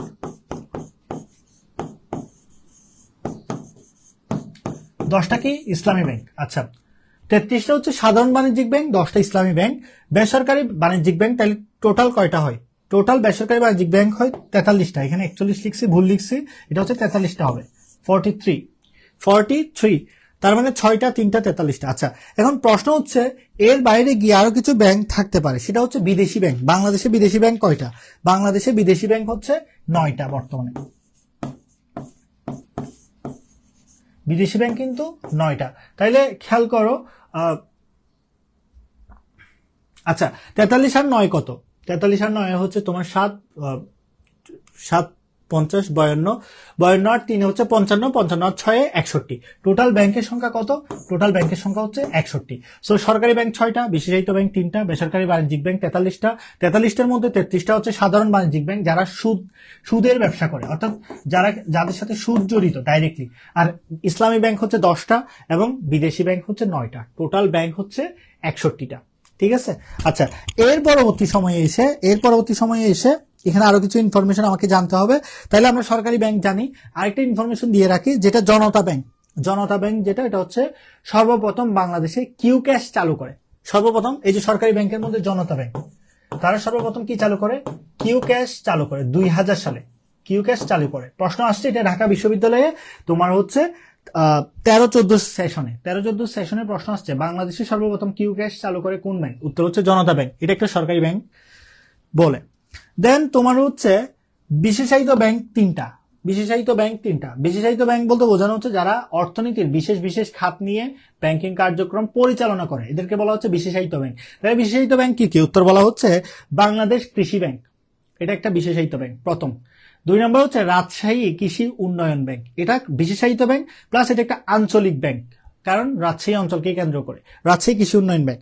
আচ্ছা, 3 নম্বর যেটা, সেটা হচ্ছে প্রবাসী কল্যাণ ব্যাংক, এটাও একটা বিশেষায়িত ব্যাংক। এই 3টা ব্যাংক হচ্ছে বিশেষায়িত, কৃষি ব্যাংক, রাজশাহী কৃষি উন্নয়ন ব্যাংক, আর একটা হচ্ছে প্রবাসী কল্যাণ ব্যাংক। এর বাইরে গিয়ে বেসরকারি বাণিজ্যিক ব্যাংক অনেক বড় একটা লিস্ট, 43টা ব্যাংক। 43টা, এগুলো তুমি বাংলাদেশ ব্যাংকের ওয়েবসাইট থেকে দেখতে পারো, গুগল থেকে দেখতে পারো 43টা বাণিজ্যিক ব্যাংক কি কি। জাস্ট এখানে কয়েকটা ব্যাংক সম্পর্কে একটু বলি, সেটা হচ্ছে যেমন ধরো প্রাইম ব্যাংক, এটা একটা পাবলিক লিমিটেড কোম্পানি। এই প্রশ্নটা আসছে ঢাকা বিশ্ববিদ্যালয়ে তোমার 13-14 সেশনে। সরি 12-13 সেশনে, ঢাকা বিশ্ববিদ্যালয় 12-13 সেশনে প্রশ্ন আসছিল কোনটি পাবলিক লিমিটেড কোম্পানি, উত্তর হচ্ছে প্রাইম ব্যাংক, মানে সম্পূর্ণটাই পাবলিক লিমিটেড কোম্পানি। তারা চাইলে কি করতে পারে, জনগণের নিকট শেয়ার ইস্যু করতে পারে, অর্থাৎ এটার মালিকানা হচ্ছে পাবলিক লিমিটেড। দেন SIBL এটা একটা ইসলামী ব্যাংক, এটা একটা কি ব্যাংক, ইসলামী ব্যাংক। এখানে লিখে আমি, এই যে এখানে SIBL এটা একটা ইসলামী ব্যাংক, পূর্ণরূপ কি, উত্তর হচ্ছে সোসাইল ইসলামী ব্যাংক লিমিটেড, সোসাইল ইসলামী ব্যাংক লিমিটেড। এটাও ঢাকা বিশ্ববিদ্যালয়ে 9-10 সালে আসছিল, সোসাইল ইসলামী ব্যাংক লিমিটেড, এটা হচ্ছে একটা ইসলামী ব্যাংকের প্রকারভেদ। আচ্ছা, এরপর সর্বশেষ যেটা যুক্ত হয়েছে সেটা ওই ব্যাংকের নাম হচ্ছে Citizen Bank PLC, Citizen Bank PLC. আর বিদেশি বাণিজ্যিক ব্যাংকের মধ্যে ধরো বাংলাদেশে সিটি ব্যাংক এনআই আছে, তারপর হচ্ছে যেগুলো নাম করা স্ট্যান্ডার্ড চার্টার্ড ব্যাংকও নাম করা একটা ব্যাংক, এটাও একটা বিদেশি ব্যাংক। দেন আমরা আরো কিছু ব্যাংক সম্পর্কে জানি, যেমন ধরো হাবিব ব্যাংক, এটাও একটা বিদেশি ব্যাংক, এটা একটা পাকিস্তানের ব্যাংক। এই ধরনের অনেকগুলো ইনফরমেশন আছে, এগুলো তোমরা একটু দেখে নিও যে কোনটা কোন দেশের ব্যাংক, বিদেশি ব্যাংকের মধ্যে কোনটা। যেমন সিটি ব্যাংক এনএ হচ্ছে ইউএসএ, স্ট্যান্ডার্ড চার্টার্ড ব্যাংক হচ্ছে ইংল্যান্ড, ঠিক আছে, এইভাবে, ঠিক আছে। তার মানে টোটাল 9টা ব্যাংক হচ্ছে বিদেশি ব্যাংক। আচ্ছা, দেন এরপর আরেকটা ইনফরমেশন তোমরা জেনে রাখতে পারো এই চার্টের সাথে, সেটা হচ্ছে বাংলাদেশে এনবিএফআই কত, এনবিএফআই সংখ্যা কত। এনবিএফআই এর পূর্ণরূপ কি, নন ব্যাংক ফাইন্যান্সিয়াল ইনস্টিটিউশন, নন ব্যাংক ফাইন্যান্সিয়াল ইনস্টিটিউশন।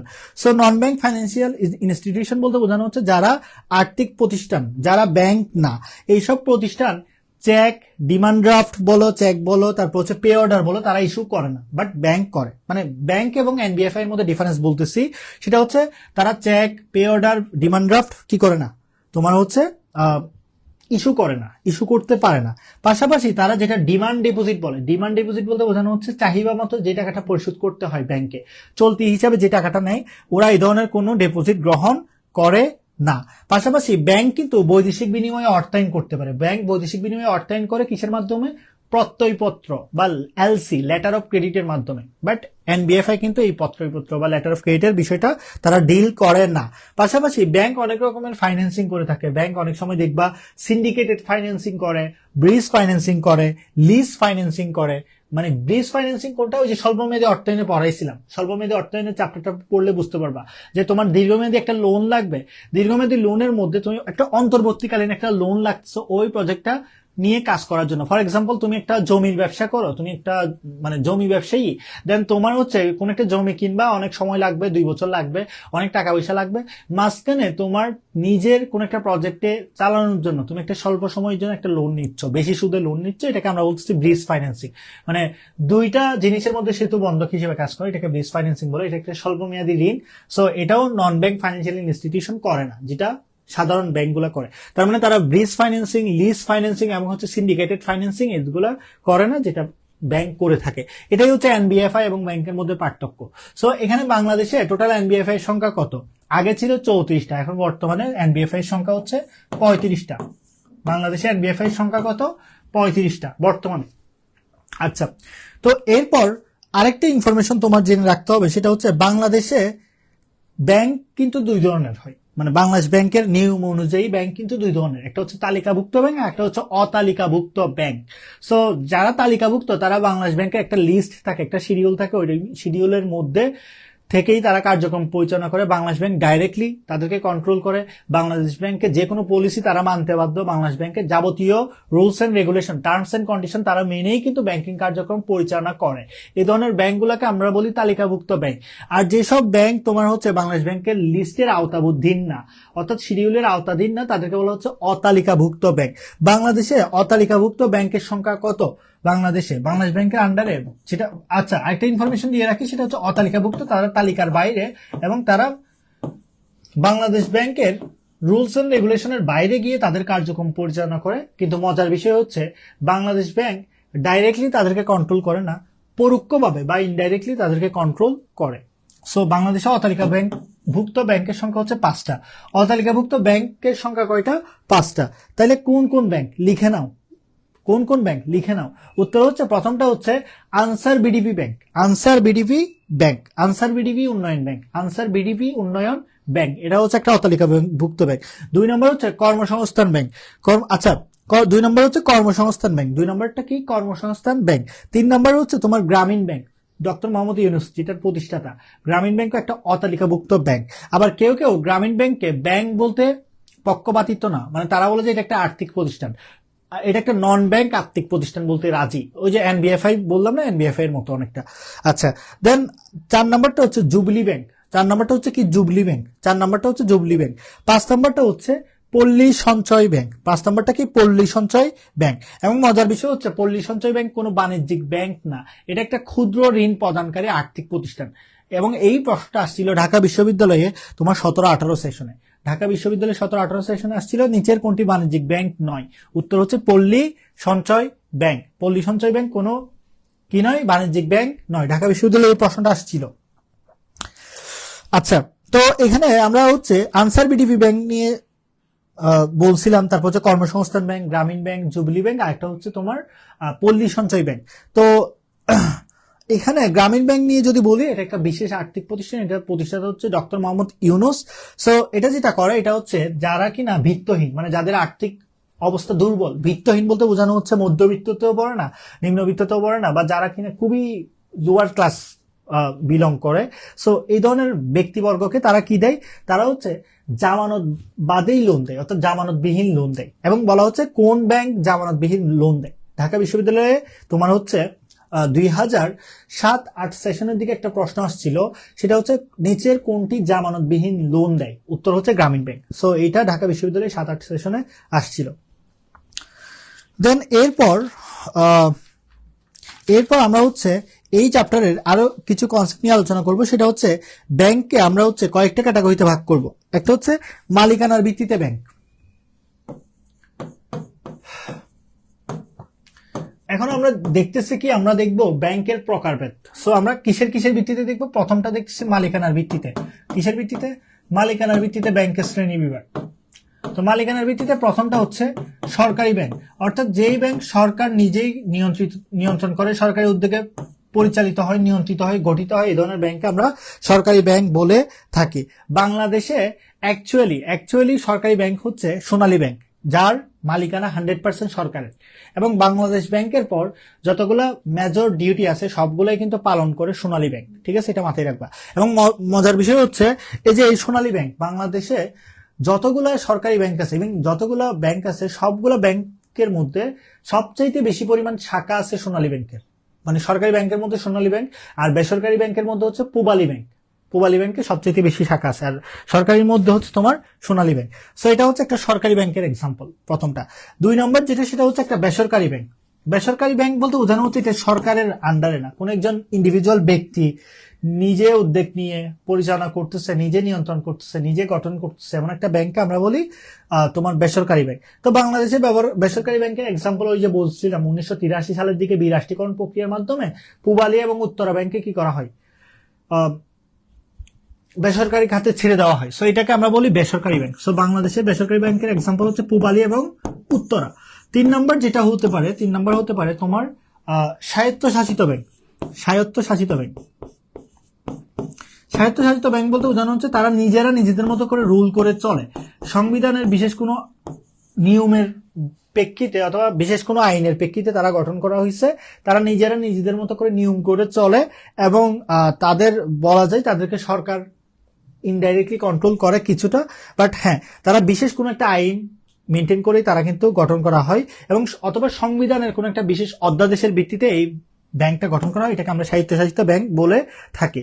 তো স্বায়ত্তশাসিত ব্যাংকের এক্সাম্পল হচ্ছে কৃষি ব্যাংক এবং শিল্প ব্যাংক। 4 নম্বর যেটা, সেটাকে আমরা বলবো সরকারি বেসরকারি যৌথ মালিকানাধীন ব্যাংক। সরকারি বেসরকারি যৌথ মালিকানাধীন, সরকারি বেসরকারি যৌথ মালিকানাধীন ব্যাংক,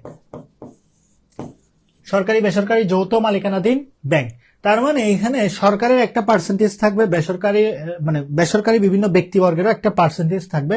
উভয়ের যৌথ মালিকানার ভিত্তিতে এই ব্যাংক ব্যবস্থা পরিচালনা করবে। এটাকে আমরা বলতেছি সরকারি বেসরকারি যৌথ মালিকানাধীন ব্যাংক। ফর এক্সাম্পল, পাকিস্তানের যেটা কেন্দ্রীয় ব্যাংক আছে, স্টেট ব্যাংক অফ পাকিস্তান, পাকিস্তানের যেটা কেন্দ্রীয় ব্যাংক আছে স্টেট ব্যাংক অফ পাকিস্তান, ওই ব্যাংকটা কিন্তু একটা সরকারি বেসরকারি যৌথ মালিকানাধীন ব্যাংক। ওইখানে যদি খেয়াল করো, সরকার কিন্তু 51% শেয়ার হোল্ড করে আছে। এটা কিন্তু পাকিস্তান যখন ওই ব্যাংকটা তোমার সৃষ্টি হয়েছে বা প্রতিষ্ঠা হয়েছে, হয়েছে তখনও কিন্তু সরকারি ব্যাংকের মালিকানা ছিল 51%, বেসরকারি ব্যাংকের মালিকানা ছিল 49%। ইভেন আজও পর্যন্ত পাকিস্তানের কেন্দ্রীয় ব্যাংকের গঠন হচ্ছে 51% সরকারি, 49% হচ্ছে বেসরকারি। ঠিক আছে, তো বাংলাদেশের সরকারি বেসরকারি, বাংলাদেশে এক্সাম্পল কি হতে পারে? বাংলাদেশের সরকারি বেসরকারি কেন্দ্রীয় সরকারি বেসরকারি যৌথ মালিকানাধীন ব্যাংকের এক্সাম্পল হতে পারে রূপালী ব্যাংক। রূপালী ব্যাংক যেটা একটা সরকারি ব্যাংক, মানে কেন এটা সরকারি ব্যাংক? কারণ হচ্ছে ম্যাক্সিমাম শেয়ার সরকারের। কত পার্সেন্ট? উত্তর হচ্ছে 94.5%। 94.5% হচ্ছে সরকারের, বেসরকারি হচ্ছে বাকি অংশ, মানে 100% থেকে 94.5% বাদ দিলে বাকি থাকে কত? 5.5%। এটা হচ্ছে বেসরকারি। বাট এখানে কিন্তু এই যে সরকারি বেসরকারি যৌথ মালিকানাধীন ব্যাংকে আধিপত্য থাকে কিন্তু সরকারের, সরকারই কিন্তু এটা পরিচালনা করে। সো এটা হচ্ছে আমার প্রথম মালিকানার ভিত্তিতে ব্যাংকের শ্রেণীবিভাগ। 2 নম্বর আমরা যেটা দেখব সেটা হচ্ছে ব্যাংকের সংগঠন ভিত্তিক শ্রেণীবিভাগ। ব্যাংকের সংগঠন ভিত্তিক, ব্যাংকের সংগঠন ভিত্তিক শ্রেণীবিভাগ, সংগঠন ভিত্তিক শ্রেণীবিভাগ। ব্যাংকের সংগঠন ভিত্তিক শ্রেণীবিভাগে প্রথমেই তোমার চলে আসবে এক মালিকানা ব্যাংক। এক মালিকানা ব্যাংক মানে যেখানে মালিক একজনই কি করবে? কন্ট্রোল করবে। মালিক একজনই নিজেই গঠন করছে, নিজেই পরিচালনা করতেছে, নিজেই নিয়ন্ত্রণ করতেছে, এটাকে বলতেছে এক মালিকানা ব্যাংক। মূলত বাংলাদেশে কোনো এক মালিকানা ব্যাংক নাই। এক মালিকানা ব্যাংকের তোমার হচ্ছে যেটা এক্সিস্টেন্স সেটা দেখা যায় ইউএসএ তে, আমেরিকাতে কিন্তু এক মালিকানা ব্যাংক আছে, এবং এক মালিকানা ব্যাংকটা আমেরিকাতে খুব জনপ্রিয়। 2 নম্বর হচ্ছে অংশীদারি ব্যাংক। 2 নম্বর কি? অংশীদারি ব্যাংক। 2 নম্বর হচ্ছে অংশীদারি ব্যাংক। অংশীদারি ব্যাংক কারা? অংশীদারি ব্যাংক কারা? উত্তর হচ্ছে 1932 সালের অংশীদারি আইন মেনটেন করে যারা অংশীদারি ব্যাংক ব্যবসা পরিচালনা করে তাদেরকে অংশীদারি ব্যাংক বলে। বাট অংশীদারি ব্যাংকের ক্ষেত্রে মানে অংশীদারি প্রতিষ্ঠানের ক্ষেত্রে বলা হচ্ছে সর্বনিম্ন 2 জন, সর্বোচ্চ 20 জন। অংশীদারি ব্যবসায়ীর ক্ষেত্রে, অংশীদারি ব্যবসায়ীর ক্ষেত্রে সদস্য সংখ্যা সর্বনিম্ন 2, সর্বোচ্চ 20। বাট ব্যাংকের ক্ষেত্রে বলতেছে সর্বনিম্ন 2, সর্বোচ্চ 10। অংশীদারি ব্যাংক ব্যবসায়ীর ক্ষেত্রে সর্বনিম্ন 2, সর্বোচ্চ 10 জন মিলে এই ব্যাংক ব্যবসাটা পরিচালনা করে। মূলত বাংলাদেশে এমন কোনো অংশীদারি ব্যাংক ব্যবসা নাই, বাট এটা আছে কোথায়? উত্তর হচ্ছে ব্রিটেন এবং ইউএসএ তে। ব্রিটেন এবং ইউএসএ তে। 3 নম্বর যেটা সেটাকে বলা হচ্ছে তোমার যৌথ কোম্পানি ব্যাংক। মানে 1994 সালে যেই কোম্পানি আইন মেনটেন করে যেই ব্যাংকটা গঠন করা হয়। মূলত বাংলাদেশের অধিকাংশ বাণিজ্যিক ব্যাংকই হচ্ছে কোম্পানি ব্যাংক অথবা যৌথ মূলধনী কোম্পানি ব্যাংক। 4 নম্বর যেটা সেটাকে বলা হচ্ছে সমবায় ব্যাংক, যেটা সমবায় আইন মেনটেন করে গঠন করা হয় যে ব্যাংকটা। সমবায় আইন, সমবায় আইন কত সালে? উত্তর হচ্ছে 2001 সালের। যেমন ধরো Rajshahi cooperative bank. Rajshahi cooperative bank হচ্ছে একটা সমবায় ব্যাংকের এক্সাম্পল। এর বাইরে গিয়ে 5 নম্বরে থাকতে পারে তোমার রাষ্ট্রীয় ব্যাংক। 5 নম্বরে থাকতে পারে কে? রাষ্ট্রীয় ব্যাংক। ঠিক আছে, 5 নম্বরে থাকতে পারে রাষ্ট্রীয় ব্যাংক। বুঝছো? সো রাষ্ট্রীয় ব্যাংক বলতে বোঝানো হচ্ছে যেগুলো রাষ্ট্রের আন্ডারে, যেমন সোনালী ব্যাংক একটা রাষ্ট্রীয় ব্যাংক এবং সরকার পরিচালনা করে। সো এই কাঠামোটা হচ্ছে ব্যাংকের সংগঠন ভিত্তিক একটা শ্রেণী বিভাগ। ব্যাংকের সংগঠন ভিত্তিক একটা শ্রেণী বিভাগ। আচ্ছা, এর পরবর্তীতে আমরা হচ্ছে যে এই বিষয়টা নিয়ে আলোচনা করব সেটা হচ্ছে ব্যাংকের কাঠামো ভিত্তিক শ্রেণী বিভাগ। এখন আমরা পড়তেছি ব্যাংকের কাঠামো ভিত্তিক শ্রেণী বিভাগ। এখানে আরেকটা বিষয়, মজার বিষয় বলে রাখি, এখানে হচ্ছে কোনটা কাঠামো ভিত্তিক কোনটা সংগঠন ভিত্তিক শ্রেণী বিভাগ এটা নিয়ে কিন্তু প্রশ্ন আসবে না। প্রশ্ন আসবে নিচের কোনটি একক মালিকানা ব্যাংক, বা কোন দেশে একক মালিকানা ব্যাংকের উৎপত্তি। ঠিক আছে, কোন দেশে তোমার সোনালী ব্যাংক কোন ধরনের ব্যাংক, রূপালী ব্যাংক কোন ধরনের ব্যাংক, এই ধরনের এমসিকিউ কিন্তু প্রশ্ন আসতে পারে। সো আমরা ব্যাংকের কাঠামো ভিত্তিক শ্রেণী বিভাগে প্রথমে আমরা যেটা দেখবো সেটা কেবল হচ্ছে একক ব্যাংক। একক ব্যাংকের আরেকটা নাম হচ্ছে যুক্তরাষ্ট্রীয় ব্যাংক। যুক্তরাষ্ট্রীয় ব্যাংক। হ্যাঁ, সো একক ব্যাংক মানে কি? একক ব্যাংক বলতে বোঝানো হচ্ছে যেই ব্যাংক একটা মাত্র মেইন অফিস বা হেড ব্রাঞ্চ, এটার মাধ্যমে তার একটা নির্দিষ্ট এলাকাকে কেন্দ্র করে অথবা নির্দিষ্ট জনগোষ্ঠীকে কেন্দ্র করে যখন তারা তাদের ব্যাংকিং কার্যক্রম পরিচালনা করে এবং তাদের পরিধিটাও কিন্তু সীমাবদ্ধ নির্দিষ্ট একটা এলাকাকে কেন্দ্র করে, এই ধরনের ব্যাংকে আমরা বলি একক ব্যাংক বা যুক্তরাষ্ট্রীয় ব্যাংক। যুক্তরাষ্ট্রীয় কেন? কারণ এটা ইউএসএ তে এই ব্যাংকের উৎপত্তি, এই জন্য এটাকে বলা হচ্ছে যুক্তরাষ্ট্রীয় ব্যাংক। সো এইখানে বাংলাদেশে কোনো একক ব্যাংকের প্রচলন নেই। বাংলাদেশে দেখবা সব ব্যাংকেরই কোনো না কোনো একটা শাখা ভিন্ন ভিন্ন জায়গায় আছে। ঠিক আছে, সো বাংলাদেশে এই ব্যাংকের প্রচলন নাই। তো এই যে একক ব্যাংকের উৎপত্তি কোথায়? উত্তর হচ্ছে ইউএসএ বা যুক্তরাষ্ট্র বা আমেরিকাতে। এই প্রশ্নটা আসছে ঢাকা বিশ্ববিদ্যালয়ে 2008-9 সালে। 8-9 সালে এই প্রশ্নটা আসছিল। 2 নম্বর যেটা সেটাকে বলা হচ্ছে শাখা ব্যাংক, মানে যেটার ব্রাঞ্চ থাকবে। এটাকে আমরা যুক্তরাজ্যীয় ব্যাংকও বলে থাকি। যুক্তরাজ্যীয় ব্যাংক। কেন যুক্তরাজ্যীয় ব্যাংক? এটার উৎপত্তি হচ্ছে ইউনাইটেড কিংডমে, মানে হচ্ছে যুক্তরাজ্য যেটা ওইটাতে এটার উৎপত্তি। সো এখানে বলা হচ্ছে তোমার একটা হেড অফিস থাকবে, ওই হেড অফিসের আন্ডারে অনেকগুলো ব্রাঞ্চ থাকবে, ভিন্ন ভিন্ন জায়গায় একাধিক ব্যাংক থাকবে। সো এই ব্যাংকটা মূলত শাখা ব্যাংক বা যুক্তরাজ্যীয় ব্যাংক বলা হয়। মূলত এটা যুক্তরাজ্য উৎপত্তি, এই জন্য যুক্তরাজ্য ব্যাংক বলা হয়। বাংলাদেশের সবগুলো ব্যাংকই কিন্তু এই শাখা ব্যাংক বা যুক্তরাজ্যীয় ব্যাংককে ফলো করে থাকে। 3 নম্বর থাকতে পারে চেইন ব্যাংক। চেইন ব্যাংক বলতে বোঝানো হচ্ছে ধরো তোমার দুইটা ব্যাংক, তারা তাদের পারস্পরিক সত্তা বজায় রেখে কি করতে পারে, পারস্পরিক সত্তা বজায় রেখে তারা তাদের কার্যক্রম পরিচালনা করতেছে, এই ধরনের ব্যাংকে আমরা বলি চেইন ব্যাংক। সো চেইন ব্যাংকের মেইন উদ্দেশ্যটা থাকে পারস্পরিক খরচটা কমানো এবং তারা তাদের নিজেদের শক্তিমত্তা বৃদ্ধি করা। দুইটা ব্যাংক যখন একত্রিত হয়ে কাজ করতেছে তখন তাদের নিজেদের শক্তিমত্তা বৃদ্ধি পাবে। 4 নম্বর যেটা সেটাকে বলা হচ্ছে গ্রুপ ব্যাংক। গ্রুপ ব্যাংক, ঠিক আছে। সো গ্রুপ ব্যাংক বলতে বোঝানো হচ্ছে এখানে দুইটা কনসেপ্ট চলে আসে, ওই যে তোমরা হোল্ডিং কোম্পানি, সাবসিডিয়ারি কোম্পানি পড়ছো। সো গ্রুপ ব্যাংক বলতে ওই দুইটা কোম্পানির কেই বোঝানো হচ্ছে। যখন একটা ব্যাংক আরেকটা ব্যাংকের মেজরিটি পোর্শন কিনে নেয়, 51% শেয়ার কিনে নেয়, ওইটাকে বলি আমরা কি কোম্পানি, হোল্ডিং কোম্পানি। বাংলাতে বলা হচ্ছে নিয়ন্ত্রক কোম্পানি। নিয়ন্ত্রক বলতে বোঝানো হচ্ছে যে অন্যকে নিয়ন্ত্রণ করে। আর যার শেয়ার কিনে নিচ্ছে ওই ব্যক্তিকে বলা হচ্ছে সাবসিডিয়ারি কোম্পানি, বাংলাতে বলা হচ্ছে অধীনস্থ কোম্পানি বা নিয়ন্ত্রিত কোম্পানি, ঠিক আছে। সো তাহলে সাবসিডিয়ারি কোম্পানির শেয়ার কতটুকু থাকে? 49% শেয়ার থাকে। সো এই যে এটাকে বলা হচ্ছে গ্রুপ ব্যাংক। মূলত হোল্ডিং ব্যাংক এবং সাবসিডিয়ারি ব্যাংকের কনসেপ্টটাকেই বলা হচ্ছে গ্রুপ ব্যাংক। নেক্সট আমরা যেটা আলোচনা করবো সেটা হচ্ছে কার্যভিত্তিক শ্রেণীবিভাগ। সো কার্যভিত্তিক শ্রেণীবিভাগে এখানে নর্মালি কেন্দ্রীয় ব্যাংক থাকে। বাংলাদেশে একটা মাত্র কেন্দ্রীয় ব্যাংক, সমস্ত দেশে একটা মাত্র কেন্দ্রীয় ব্যাংক থাকে। যেমন বাংলাদেশে হচ্ছে বাংলাদেশ ব্যাংক, ইন্ডিয়াতে দেখবা the reserve bank of India, পাকিস্তানে দেখবা স্টেট ব্যাংক অফ পাকিস্তান, তারপর তুমি হচ্ছে ইউএসএ তে দেখবা ফেডারেল রিজার্ভ সিস্টেম, ঠিক আছে। তারপর মালয়েশিয়াতে দেখবা ব্যাংক নেগারা মালয়েশিয়া, এইভাবে। সো এভাবে কিন্তু সমস্ত দেশে একটা একটা কেন্দ্রীয় ব্যাংক থাকে। তো এখানে বাংলাদেশ ব্যাংক নিয়ে প্রশ্ন আসতে পারে, যেমন ধরো বাংলাদেশ ব্যাংকের শাখা কয়টা? উত্তর হচ্ছে 10টা শাখা। শুধুমাত্র ঢাকায় 2টা শাখা, ঢাকাতে 2টা শাখা, হ্যাঁ ঢাকাতে 2টা শাখা, একটা হচ্ছে সদরঘাট, একটা হচ্ছে মতিঝিলে, হেড ব্রাঞ্চ মতিঝিলে। এর বাইরে বাকি আরো অন্যান্য বগুড়া, চট্টগ্রাম, রাজশাহী, খুলনা, এইভাবে করে একটা একটা ব্রাঞ্চ আছে। সব জায়গায় টোটাল ব্রাঞ্চের সংখ্যা হচ্ছে 10টা। সর্বশেষ ব্রাঞ্চের নাম হচ্ছে ময়মনসিংহ। ময়মনসিংহতে সর্বশেষ ব্রাঞ্চ স্থাপন করা হয়, ঠিক আছে। আচ্ছা, দেন বাণিজ্যিক ব্যাংক। বাণিজ্যিক ব্যাংক আমরা নর্মালি যে ব্যাংকগুলো দেখি সবগুলোই বাণিজ্যিক ব্যাংক, সোনালী, ওয়ান ব্যাংক, এগুলো সবগুলোই বাণিজ্যিক ব্যাংক। বিশেষায়িত ব্যাংক নিয়ে কথাবার্তা বলছি। আচ্ছা, এরপর আমরা আরেকটা কনসেপ্ট নিয়ে কথাবার্তা বলবো, সেটাকে বলা হচ্ছে বিনিয়োগ ব্যাংক বা ইনভেস্টমেন্ট ব্যাংক। বিনিয়োগ ব্যাংক,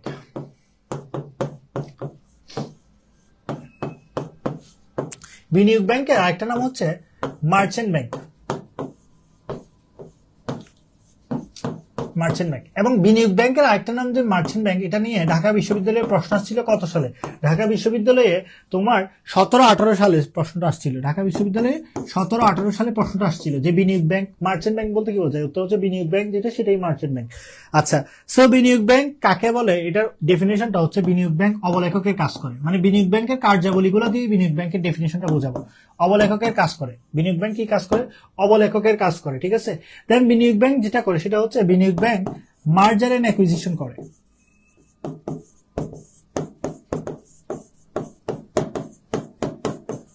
মার্জার এন্ড অ্যাকুইজিশন করে। দেন আরেকটা বিষয় সেটা হচ্ছে বিনিয়োগ ব্যাংক পুনর্গঠন করে, রুগ্ন কোম্পানি পুনর্গঠন করে।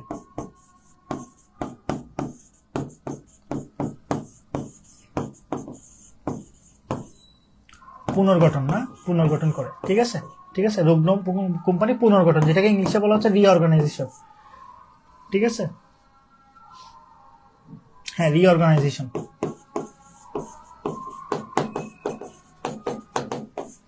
আচ্ছা, দেন এর পরবর্তীতে তোমার বলা হচ্ছে তো এগুলাই হচ্ছে বাণিজ্যিক ব্যাংকের কাজ। মূলত বাণিজ্যিক ব্যাংক, বাণিজ্যিক ব্যাংক বলতেছি আমি ভুলে, এটা হচ্ছে বিনিয়োগ ব্যাংক। বিনিয়োগ ব্যাংক কাকে বলে? তুমি এই ডেফিনিশন গুলো বললো। অবলেখকের কাজ করে, মার্জার এন্ড অ্যাকুইজিশনের কাজ করে, রুগ্ন কোম্পানি পুনর্গঠন করে। অবলেখকের কাজ কি? ধরো তুমি মার্কেটে শেয়ার ইস্যু করবা, তোমার কাউকে দায়িত্ব দিতে হবে যে আমার পক্ষ হয়ে শেয়ারগুলো মার্কেটে ইস্যু করো, যেটাকে আমরা বলি ব্রোকারের সার্ভিস। মূলত এটা দুইভাবে দিতে পারে, একটা হচ্ছে ব্রোকার দিতে পারে, একটা হচ্ছে ডিলার দিতে পারে। ব্রোকার বলতে বোঝানো হচ্ছে যে এই ব্যক্তি কমিশনের বিনিময়ে তোমার শেয়ারটা সেল করে দিবে, সেই ব্যক্তি দায়িত্ব নিবে না যে শেয়ার সম্পূর্ণটা সেল সেল হয়েছে কি হয়নি তার কোনো দায়িত্ব নাই। সেই ব্যক্তি চেষ্টা করবে, ধরো 100টা শেয়ার, সেই ব্যক্তি 70টা শেয়ার মার্কেটে সেল করলো, 30টা শেয়ার অবিকৃত অবস্থায় থেকে গেল, তাহলে ওই 30টা শেয়ার তোমাকে ফেরত দিবে। এটা হচ্ছে ব্রোকার। ব্রোকার মানে বাংলাতে বলা হচ্ছে দালাল, ঠিক আছে। আরেকটা হচ্ছে ডিলার। ডিলার মানে হচ্ছে ব্যবসায়ী। ওই ব্যক্তি নিজেই 100টা শেয়ার কিনে নিবে, দেন সমস্ত ঝুঁকি সে নিজেই মেনটেন করবে। পরবর্তী সময়ে এসে তোমার হচ্ছে ওই ব্যক্তি নিজেও এখান থেকে মুনাফা করবে। তার মানে ব্রোকার পাই কমিশন, ডিলার পাই হচ্ছে তোমার কি, ডিলার পাই তোমার হচ্ছে প্রফিট, ঠিক আছে। আচ্ছা, তো এরপর মার্জার এন্ড অ্যাকুইজিশন। মার্জার বলতে বোঝানো হচ্ছে তোমার অন্য কোম্পানির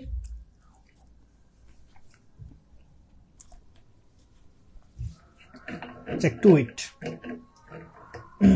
একটু পানি খেয়ে নি।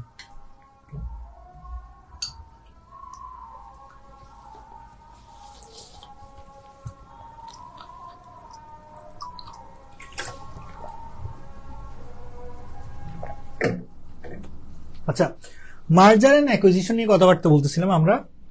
মার্জার বলতে বোঝানো হচ্ছে ধরো দুইটা কোম্পানি একত্রিত হয়ে যাওয়া, ধরো a company R B company, a company R B company, A R B মিলে সি নামে নতুন একটা কোম্পানি হয়েছে, ওইটাকে বলা হচ্ছে মার্জার। বাট অ্যাকুইজিশন কনসেপ্টটা হচ্ছে ধরো এ প্লাস বি দুইটা কোম্পানি, এ কোম্পানি হচ্ছে বি কোম্পানিকে কি করতেছে, কিনে নিচ্ছে, তখন এ কোম্পানি হচ্ছে সর্বসেবা। তো এই কনসেপ্টটাকে বলা হচ্ছে অ্যাকুইজিশন, ঠিক আছে।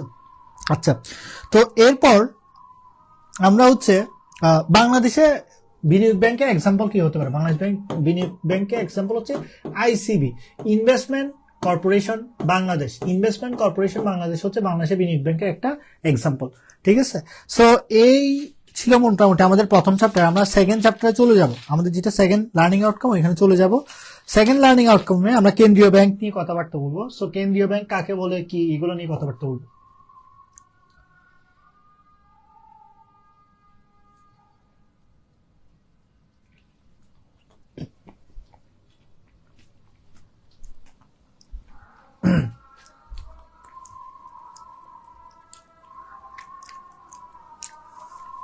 আচ্ছা, সো আমাদের আলোচ্য টপিক হচ্ছে কেন্দ্রীয় ব্যাংক। তো কেন্দ্রীয় ব্যাংক কি? উত্তর হচ্ছে কেন্দ্রীয় ব্যাংক কি ওইটা বোঝানোর জন্য কেন্দ্রীয় ব্যাংক কি কি কাজ করে এগুলো আমরা নিয়ে আসবো, যেমনটা আমরা বিনিয়োগ ব্যাংকের ক্ষেত্রে বলছিলাম। সো কেন্দ্রীয় ব্যাংক বলতে বোঝানো হচ্ছে এখানে এটা একটা সরকারের ব্যাংক এবং অন্যান্য ব্যাংকের ব্যাংকার, প্লাস কেন্দ্রীয় ব্যাংক তোমার বিভিন্ন ব্যাংক ও আর্থিক প্রতিষ্ঠানের মুরব্বী। কেন্দ্রীয় ব্যাংক হচ্ছে দেশের মুদ্রা বাজারকে নিয়ন্ত্রণ করে এবং পরিচালনা করে, প্লাস কেন্দ্রীয় ব্যাংক হচ্ছে তোমার সামগ্রিক আর্থিক নীতি বাস্তবায়ন করে। ওই যে সরকারের যে বিভিন্ন পলিসি আছে, ফিসক্যাল পলিসি, হ্যাঁ, মনিটারি পলিসি বাস্তবায়ন করে, ঠিক আছে, রাজস্ব নীতি যেটাকে বলে। তারপর হচ্ছে কেন্দ্রীয় ব্যাংক দেশের যে ঋণ নিয়ন্ত্রণ ব্যবস্থা এটাকে নিয়ন্ত্রণ করে। কেন্দ্রীয় ব্যাংক দেশের যেই বিনিময় মাধ্যম, টাকা, অর্থের যোগান, টাকা পয়সা, এগুলোর হিসাব নিকাশ মূলত কেন্দ্রীয় ব্যাংক করে থাকে। তো বলা হচ্ছে পৃথিবীর সর্বপ্রথম কেন্দ্রীয় ব্যাংক গঠন করা হয় 1656 সালে, যেটাকে আমরা বলে আসছি রিক্স ব্যাংক অফ সুইডেন। এটা 1656 সালে মূলত এই ব্যাংকটা প্রতিষ্ঠা হয়। তো বলা হচ্ছে যদি প্রশ্ন আসে প্রথম খাঁটি কেন্দ্রীয় ব্যাংক কোনটা, প্রথম খাঁটি কেন্দ্রীয় ব্যাংক কোনটা, উত্তর হচ্ছে ব্যাংক অফ ইংল্যান্ডকে বলা হচ্ছে পৃথিবীর প্রথম খাঁটি কেন্দ্রীয় ব্যাংক। পৃথিবীর প্রথম খাঁটি কেন্দ্রীয় ব্যাংক বলা হয় ব্যাংক অফ ইংল্যান্ড, 1694 সালে এটা প্রতিষ্ঠা হয়, ঠিক আছে। দেন 1913 সালে ইউএস এর যে কেন্দ্রীয় ব্যাংক, ফেডারেল রিজার্ভ সিস্টেম, 1913 সালে গঠন করা হয়। এর বাইরে গিয়ে 1935 সালে ভারতের যে কেন্দ্রীয় bank, reserve bank of India, এটা প্রতিষ্ঠা করা হয়। এরপর 1948 সালে পাকিস্তানের যেটা কেন্দ্রীয় ব্যাংক, পাকিস্তানের কেন্দ্রীয় ব্যাংকের নাম হচ্ছে স্টেট ব্যাংক অফ পাকিস্তান, এটা প্রতিষ্ঠা করা হয় 1948 সালে। দেন বাংলাদেশের কেন্দ্রীয় ব্যাংক হচ্ছে 1972 সালে প্রতিষ্ঠা করা হয়, যদিও বা তাদের কার্যক্রম শুরু হয় 1971 সালে 16 ডিসেম্বর। দেন হচ্ছে কেন্দ্রীয় ব্যাংকের কার্যাবলী বলতে বোঝানো হয় এটা নোটও মুদ্রা প্রচলন করে, ঋণ নিয়ন্ত্রণ করে থাকে, মুদ্রা বাজার পরিচালনা করে, বৈদেশিক বিনিময় নিয়ন্ত্রণ করে, সরকারের পক্ষ হয়ে বিভিন্ন কার্যাবলী করে থাকে, অন্যান্য ব্যাংককে তদারকি করে, তাদের ঋণ নিয়ন্ত্রণ ক্ষমতা তদারকি করে, তাদের বিভিন্ন হিসাব নিকাশ তদারকি করে, নিকাশ করের একটা কাজ করে থাকে। সেগুলো আমরা জানি। তো একটা ব্যাংক গঠন করতে গেলে কেন্দ্রীয় ব্যাংকের পারমিশন লাগে এবং একটা ব্যাংকের নির্দিষ্ট মূলধন লাগে। তো একটা ব্যাংক গঠন করতে গেলে বলা হচ্ছে তোমার আগে ছিল 400 কোটি টাকা মূলধন লাগতো, এখন বর্তমানে একটা ব্যাংক গঠন করতে গেলে 500 কোটি টাকা মূলধন লাগে, 500 কোটি টাকা মূলধন লাগে। এবং ব্যাংকটা যদি ডিজিটাল ব্যাংক হয় তাহলে এটার মূলধন লাগবে 125 কোটি টাকা। বাট একটা সশরীরে ব্যাংকে 500 কোটি টাকা মূলধন লাগে, ঠিক আছে। আচ্ছা, তো এরপর ব্যাংকের সিআরআর এবং এসএলআর এই দুইটা কনসেপ্ট নিয়ে আমরা জানার চেষ্টা করবো। একটা হচ্ছে সিআরআর। সিআরআর মানে হচ্ছে এটাকে অনেক সময় ক্যাশ রিজার্ভ রিকোয়ারমেন্ট বলে, অনেকে বলে ক্যাশ রিজার্ভ রেশিও, অনেকে ক্যাশ রিজার্ভ রেট বলে, যাই বলুক না কেন কনসেপ্ট সেম। এসএলআর এর ক্ষেত্রে সেম। এসএলআর এর পূর্ণরূপ কি? Statutory liquidity ratio reserve requirement, যাই বলো না কেন সবগুলো concept same. Cash reserve ratio, cash বুঝে মানে নাম শুনেই বুঝতে পারছো এটাকে বাংলাতে বলা হচ্ছে নগদ জমার হার অথবা সংরক্ষিত জমার হার, ঠিক আছে। অর্থাৎ বাণিজ্যিক ব্যাংকগুলা প্রতি 100 টাকায় বাণিজ্যিক ব্যাংকগুলা ধরো ডিপোজিট পাচ্ছে, প্রতি 100 টাকায় একটা নির্দিষ্ট পরিমাণ টাকা সিআরআর হিসেবে রাখতে হয়। এখন প্রশ্ন হচ্ছে সিআরআর হিসেবে কত পার্সেন্ট রাখতে হয়? মূলত বাণিজ্যিক ব্যাংকগুলোকে সিআরআর হিসেবে প্রতি 4% রাখতে হয়। তার মানে 100 টাকায় 4 টাকা তোমাকে কি করতে হবে? এখানে 4 টাকা কি করতে হবে? তোমাকে সিআরআর হিসেবে রাখতে হবে। ঠিক সেম এসএলআর। এসএলআর এর কনসেপ্টটা হচ্ছে তোমাকে 13% এসএলআর রাখতে হবে। তার মানে 100 টাকায় 13 টাকা তোমাকে কি করতে হবে? কেন্দ্রীয় ব্যাংকে জমা রাখতে হবে। তো এসএলআর এর কনসেপ্টটা হচ্ছে ওইটা তো ক্যাশে রাখবা, ক্যাশ রিজার্ভ রেশিও যা রিকোয়ারমেন্ট যেটা এটা তো ক্যাশে রাখবা। এসএলআর এর কনসেপ্টটা হচ্ছে এসএলআর এর টাকাটা রাখবা তুমি হচ্ছে মার্কেটেবল সিকিউরিটি, অর্থাৎ বিভিন্ন সিকিউরিটি, যে ট্রেজারি বিল, যে তোমার বিভিন্ন বিল আছে না, যে সরকারি বিভিন্ন বিল, বিভিন্ন সিকিউরিটিতে তুমি ইনভেস্টমেন্ট করবা এই 13% টাকাটা, ঠিক আছে। সো এই দুটা টাকাটা তোমাকে অবশ্যই রাখতে হবে প্রতি 100 টাকায়। তার মানে তোমাকে সাধারণ ব্যাংকের ক্ষেত্রে 17% টাকা কেন্দ্রীয় ব্যাংকে রাখতে হবে। তার মানে তুমি 83 টাকা নিয়ে ব্যাংকিং বিজনেস করতে পারবা। কারণ কি? কারণ হচ্ছে এটা সেফটি, এটা হচ্ছে তোমার জন্য একটা সেফটি। আচ্ছা, তো বলা হচ্ছে যদি সেটা নর্মালি আর্থিক প্রতিষ্ঠান হয়, আর্থিক প্রতিষ্ঠানের জন্য এটা 1.5%, আর এসএলআর এর ক্ষেত্রে বলা হচ্ছে এটা যদি ইসলামী ব্যাংক হয়, ইসলামী ব্যাংকের ক্ষেত্রে বলা হচ্ছে এটা 5.5%, যেটা 13%, এটা কিন্তু ইসলামী ব্যাংকগুলোর জন্য 5.5%। এবং বলা হচ্ছে তোমার এই বিষয়টা, অর্থাৎ এটা যদি কোনো একটা আর্থিক প্রতিষ্ঠান হয়, আর্থিক প্রতিষ্ঠানের জন্য এটা কিন্তু 5%। এর বাইরে গিয়ে আরেকটা পার্সেন্টেজ, আরেকটা বিষয় আছে, সেটাকে বলা হচ্ছে ব্যাংক হার।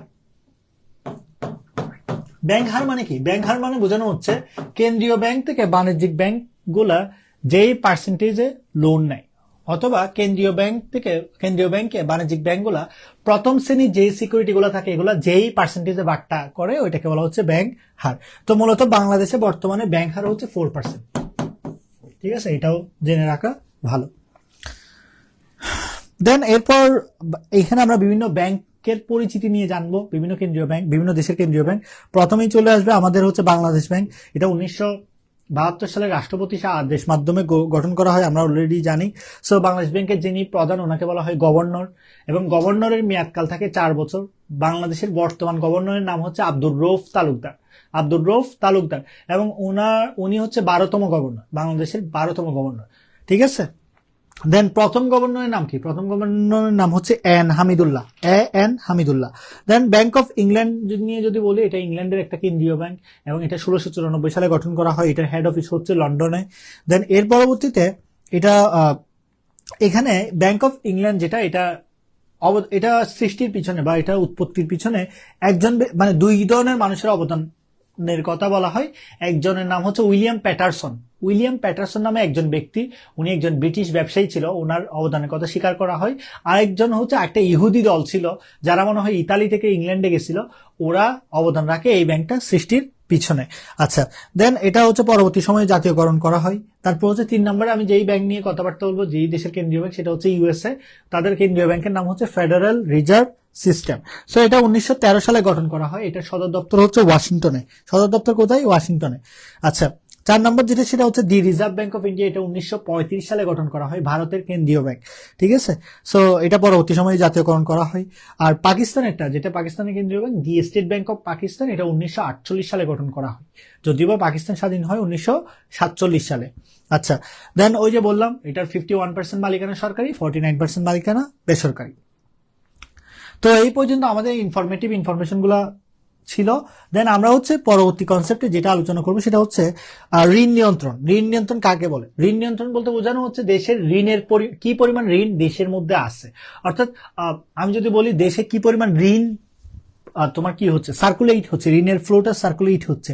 দেন বাজারে কি পরিমাণ মুদ্রা সরবরাহ আছে এবং এটাকে কিভাবে নিয়ন্ত্রণ করা যায়, এবং কমার্শিয়াল ব্যাংক বা বাণিজ্যিক ব্যাংকগুলা কি পরিমাণ ঋণ সৃষ্টি করতে পারে, তার মানে ঋণ কতটুকু আছে, মুদ্রা সরবরাহ কেমন, কতটুকু ঋণ সৃষ্টি করতে পারে, এই তিনটা জিনিসকে কন্ট্রোল করাটাকেই বলা হচ্ছে ঋণ নিয়ন্ত্রণ। মূলত বাংলাদেশের ঋণ নিয়ন্ত্রণ করে থাকে বাংলাদেশের কেন্দ্রীয় ব্যাংক, বাংলাদেশ ব্যাংক। আচ্ছা, সো এখন প্রশ্ন হচ্ছে ঋণ নিয়ন্ত্রণের পদ্ধতি কি কি। সো ঋণ নিয়ন্ত্রণের দুই ধরনের পদ্ধতি থাকে। ঋণ নিয়ন্ত্রণের দুই ধরনের পদ্ধতি থাকে। ঋণ নিয়ন্ত্রণ পদ্ধতি একটা হচ্ছে সাধারণ পদ্ধতি, এটাকে আবার সংখ্যাত্মক পদ্ধতিও বলা হয়, সাধারণ, অথবা এটাকে আমরা সংখ্যাত্মক পদ্ধতিও বলতে পারি। আচ্ছা, আরেকটা হচ্ছে তোমার ঋণগত পদ্ধতি বা পরিমাণগত অথবা গুণগত পদ্ধতি।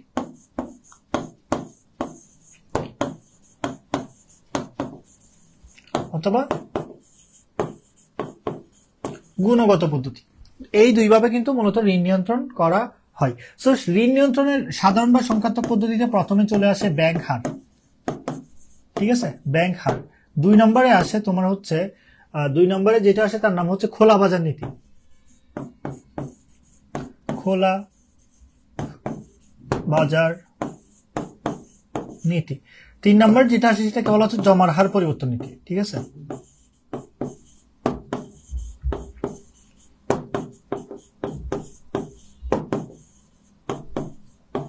আচ্ছা, এই তিনটা নিয়ে আলোচনা করবো। এখান থেকে প্রশ্ন আসতে পারে এমসিকিউ রিটেন দুইটা জায়গায়, ঠিক আছে। সো প্রথমে আমি চলে আসি যে প্রথমে আমি হচ্ছে সাধারণ বা সংখ্যাত্মক পদ্ধতিগুলো নিয়ে আলোচনা করব, ঠিক আছে।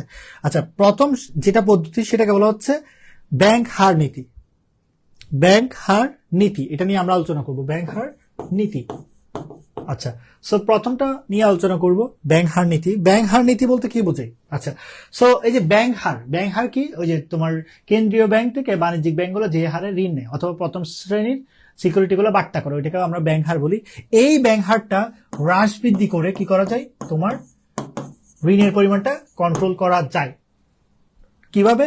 ধরো ব্যাংক হারটা একবার হচ্ছে বৃদ্ধি করলো। ব্যাংক হার বৃদ্ধি করার ফলে তোমার যেটা কি হবে, ব্যাংক হার বৃদ্ধি করার মানে বোঝানো হচ্ছে বাণিজ্যিক ব্যাংক আগে ধরো 4%, বর্তমানে 4% কি করতে পারে, মানে যে কোনো সিকিউরিটি বাট্টাকরণ করতে পারে বা লোন নিতে পারে 4% রেটে।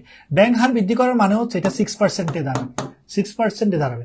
তার মানে বাণিজ্যিক ব্যাংক বা কমার্শিয়াল ব্যাংকগুলা কি করবে, কমার্শিয়াল ব্যাংকগুলা তাহলে তাদের ঋণের খরচ কি হবে, ঋণের খরচ বাড়বে না, ঋণের খরচ বাড়বে, তাদের ঋণের খরচ বাড়বে। সো ঋণের খরচ যদি বাড়ে, তারা যখন তোমাকে আমাকে বা গ্রাহককে যখন লোন দিবে, তাহলে গ্রাহক লোনটা বেশি সুদে দিতে হবে, কারণ তাদের ঋণের খরচ বেশি সুদে দিতে হবে। ফলে তুমি আমি মার্কেট থেকে লোন নিতে চাইবো না। লোন নিতে না চাইলে মুদ্রা বাজারে ঋণের পরিমাণ কি হবে, ঋণের পরিমাণ, এই যে ঋণের পরিমাণ, 4 নম্বরটা হচ্ছে ঋণের পরিমাণ,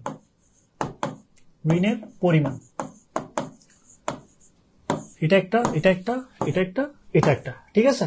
যখন তোমার ব্যাংক হারকে বাড়ানো হয়, তখন আমার কমার্শিয়াল ব্যাংকগুলা ঋণের খরচ বাড়ে, ফলে আমার গ্রাহক ঋণে বেশি পরিমাণ সুদ দিতে হয়, ফলে আমার ঋণের পরিমাণ কি হয়, হ্রাস পায়, ঠিক আছে।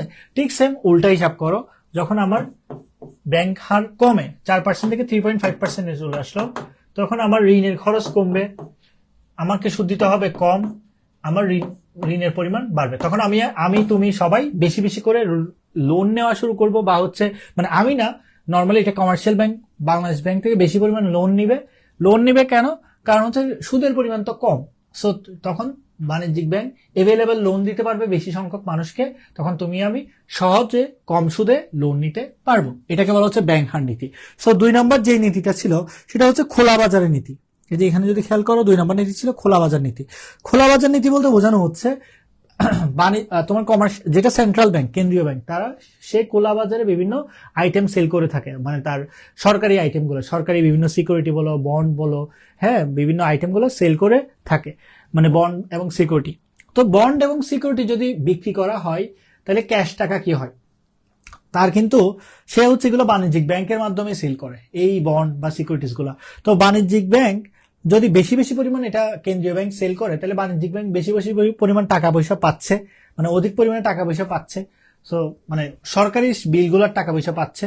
তো টাকা পয়সা যখন বাড়ে, তখন কিন্তু সে ব্যক্তি অন্য একজন গ্রাহককে, সে হচ্ছে তোমার কি করতে পারে, সে হচ্ছে তোমার যখন খোলা, আবার বলি আমি একটু গোলাই ফেলছি, আবার বলি, সেটা হচ্ছে যখন খোলা বাজারে বন্ড এবং সিকিউরিটিজ গুলা বিক্রয় করা হবে তখন কিন্তু কার নিকট বিক্রি করবে? উত্তর হচ্ছে তোমার বাণিজ্যিক ব্যাংকের নিকট বিক্রি করবে। কে বিক্রি করবে? কেন্দ্রীয় ব্যাংক বিক্রি করবে। তখন বাণিজ্যিক ব্যাংকের যখন বেশি বেশি বিক্রয় করা শুরু করছে, বাণিজ্যিক ব্যাংক বেশি বেশি কিনতে হবে। সো কারণ বাণিজ্যিক ব্যাংক তার নিয়মাবলী মানতে বাধ্য। সো বাণিজ্যিক ব্যাংকের ম্যাক্সিমাম টাকা পয়সা কেন্দ্রীয় ব্যাংকে চলে যাবে। দেন বাণিজ্যিক ব্যাংকের ঋণ দান সক্ষমতা কি হচ্ছে? হ্রাস পাচ্ছে না। আলটিমেটলি বাজারে ঋণের পরিমাণ কমতেছে। আবার অন্য দিক থেকে চিন্তা করো, যখন কেন্দ্রীয় ব্যাংক একটা নির্দিষ্ট সময় পর গিয়ে ঋণের প্রবাহকে কন্ট্রোল করার জন্য আবার খোলা বাজারের সিকিউরিটিজ গুলা বা বন্ড গুলা, হ্যাঁ, এগুলো আবার কিনে নিল, বাণিজ্যিক ব্যাংক থেকে কিনে নিচ্ছে, তাহলে বাণিজ্যিক ব্যাংকে টাকার পরিমাণ বাড়তেছে, বাণিজ্যিক ব্যাংক বেশি পরিমাণ লোন দিতে পারবে, ফলে তুমি আমি বেশি পরিমাণ লোন নিতে পারবো, মার্কেটে লোনের পরিমাণ বা ঋণের পরিমাণ বাড়বে। এটা হচ্ছে খোলা বাজার সিকিউরিটি। 3 নম্বর যেটা, সেটা হচ্ছে জমার হার পরিবর্তন। ওই যে সিআরআর পড়ছিলাম, সিআরআর প্লাস এসএলআর, এখানে আমাদের একটা নির্দিষ্ট পার্সেন্টেজ রাখতে হয়, আমরা জানি। সো এই জমার হারকে পরিবর্তন করে বাণিজ্যিক ব্যাংক কি করতে পারে, কেন্দ্রীয় ব্যাংক কি করতে পারে? কন্ট্রোল করতে পারে। এখন প্রশ্ন হচ্ছে কিভাবে? উত্তর হচ্ছে এই জমার হার যখন বৃদ্ধি করবে তখন কিন্তু বাণিজ্যিক ব্যাংকের বেশি পরিমাণ টাকা পয়সা রাখতে হবে। আমরা অলরেডি দেখে আসছি যে বাণিজ্যিক ব্যাংক কখনো কখনো 70% রাখতে হয়, কিন্তু জমার হার যদি বাড়ায়, ধরো এটা 20% নিয়ে গেল, তাহলে বাণিজ্যিক ব্যাংকের কি হবে? বাণিজ্যিক ব্যাংকের ঋণ দান সক্ষমতা কমে যাবে, কারণ বেশি পরিমাণ টাকা কেন্দ্রীয় ব্যাংকে রাখতে হচ্ছে। আগে 17% রাখতে হচ্ছে, এখন 20% রাখতে হচ্ছে, 3% বেশি রাখতে হচ্ছে। তাইলে কিন্তু আমার ঋণ দান সক্ষমতা কমতেছে, ফলে আমি গ্রাহককে কম লোন দিব, ঋণের পরিমাণ অর্থনীতিতে কমবে। কিন্তু যদি এমন হয় যে এটা 17% থেকে এটা 12% নিয়ে আসছে, ফলে ঋণ তাদের কম পরিমাণ টাকা কেন্দ্রীয় ব্যাংকে রাখতে হচ্ছে বাণিজ্যিক ব্যাংকে, ফলে তারা বেশি পরিমাণ লোন দিতে পারতেছে, মার্কেটে লোনের পরিমাণ বাড়তেছে। এটাকে বলা হচ্ছে জমার হার পরিবর্তন নীতি। এরপর গুণগত বা পরিমাণগত পদ্ধতির মধ্যে তোমার প্রথম যেটা আছে সেটা হচ্ছে ঋণের বরাদ্দকরণ নীতি। এগুলো আমি লিখবো না, জাস্ট বলতেছি, তোমরা খেয়াল করো। ঋণের বরাদ্দকরণ নীতি মানে কি? তুমি অর্থনীতিতে কোন সেক্টরে কতটুকু লোন দিবা, এটাকে বলা হচ্ছে ঋণের বরাদ্দকরণ নীতি। তুমি কোন সেক্টরকে বেশি ফোকাস করে বেশি লোন দিবা, অথবা কোন একটা সেক্টরকে কম ফোকাস করে কম লোন দিবা। মানে এটা নর্মালি বাংলাদেশ ব্যাংকই সেটেল করে দেয় যে কোন সেক্টরে কতটুকু লোন দেওয়া উচিত। ফর এক্সাম্পল, বাংলাদেশ ব্যাংক বললো বাংলাদেশে যে শিল্প খাত, এটাকে উন্নয়ন করা দরকার, সো আপনারা শিল্প খাতে লোন দিবেন বেশি এবং পার্সেন্টেজ হবে, ঋণের সুদ হবে কম। সো এইটাকে বলা হচ্ছে ঋণের বরাদ্দকরণ নীতি।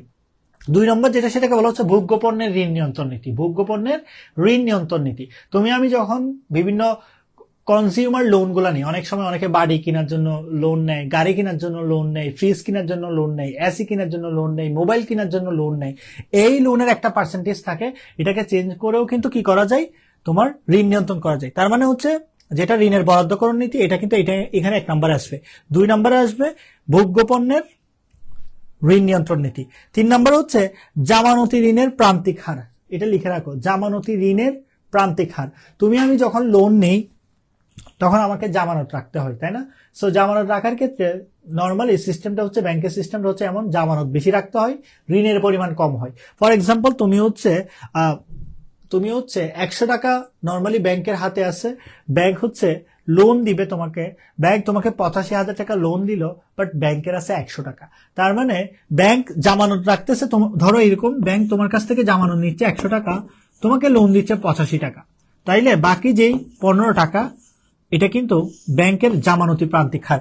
ব্যাংক এটা সেফ হিসেবে এই টাকাটা সংগ্রহ করতেছে। তার মানে আমি যদি পার্সেন্টেজে করি, এটা কিন্তু 15%। তার মানে এই পার্সেন্টেজটাকে চেঞ্জ করেও কিন্তু ব্যাংক কি করা যায়, মানে বাংলাদেশ ব্যাংক এই পার্সেন্টেজটাকে চেঞ্জ করেও কিন্তু তোমার ঋণের পরিমাণকে নিয়ন্ত্রণ করতে পারে, যেটাকে আমরা পরিমাণগত বা গুণগত নিয়ন্ত্রণ পদ্ধতি 3 নম্বরে বলবো এটাকে।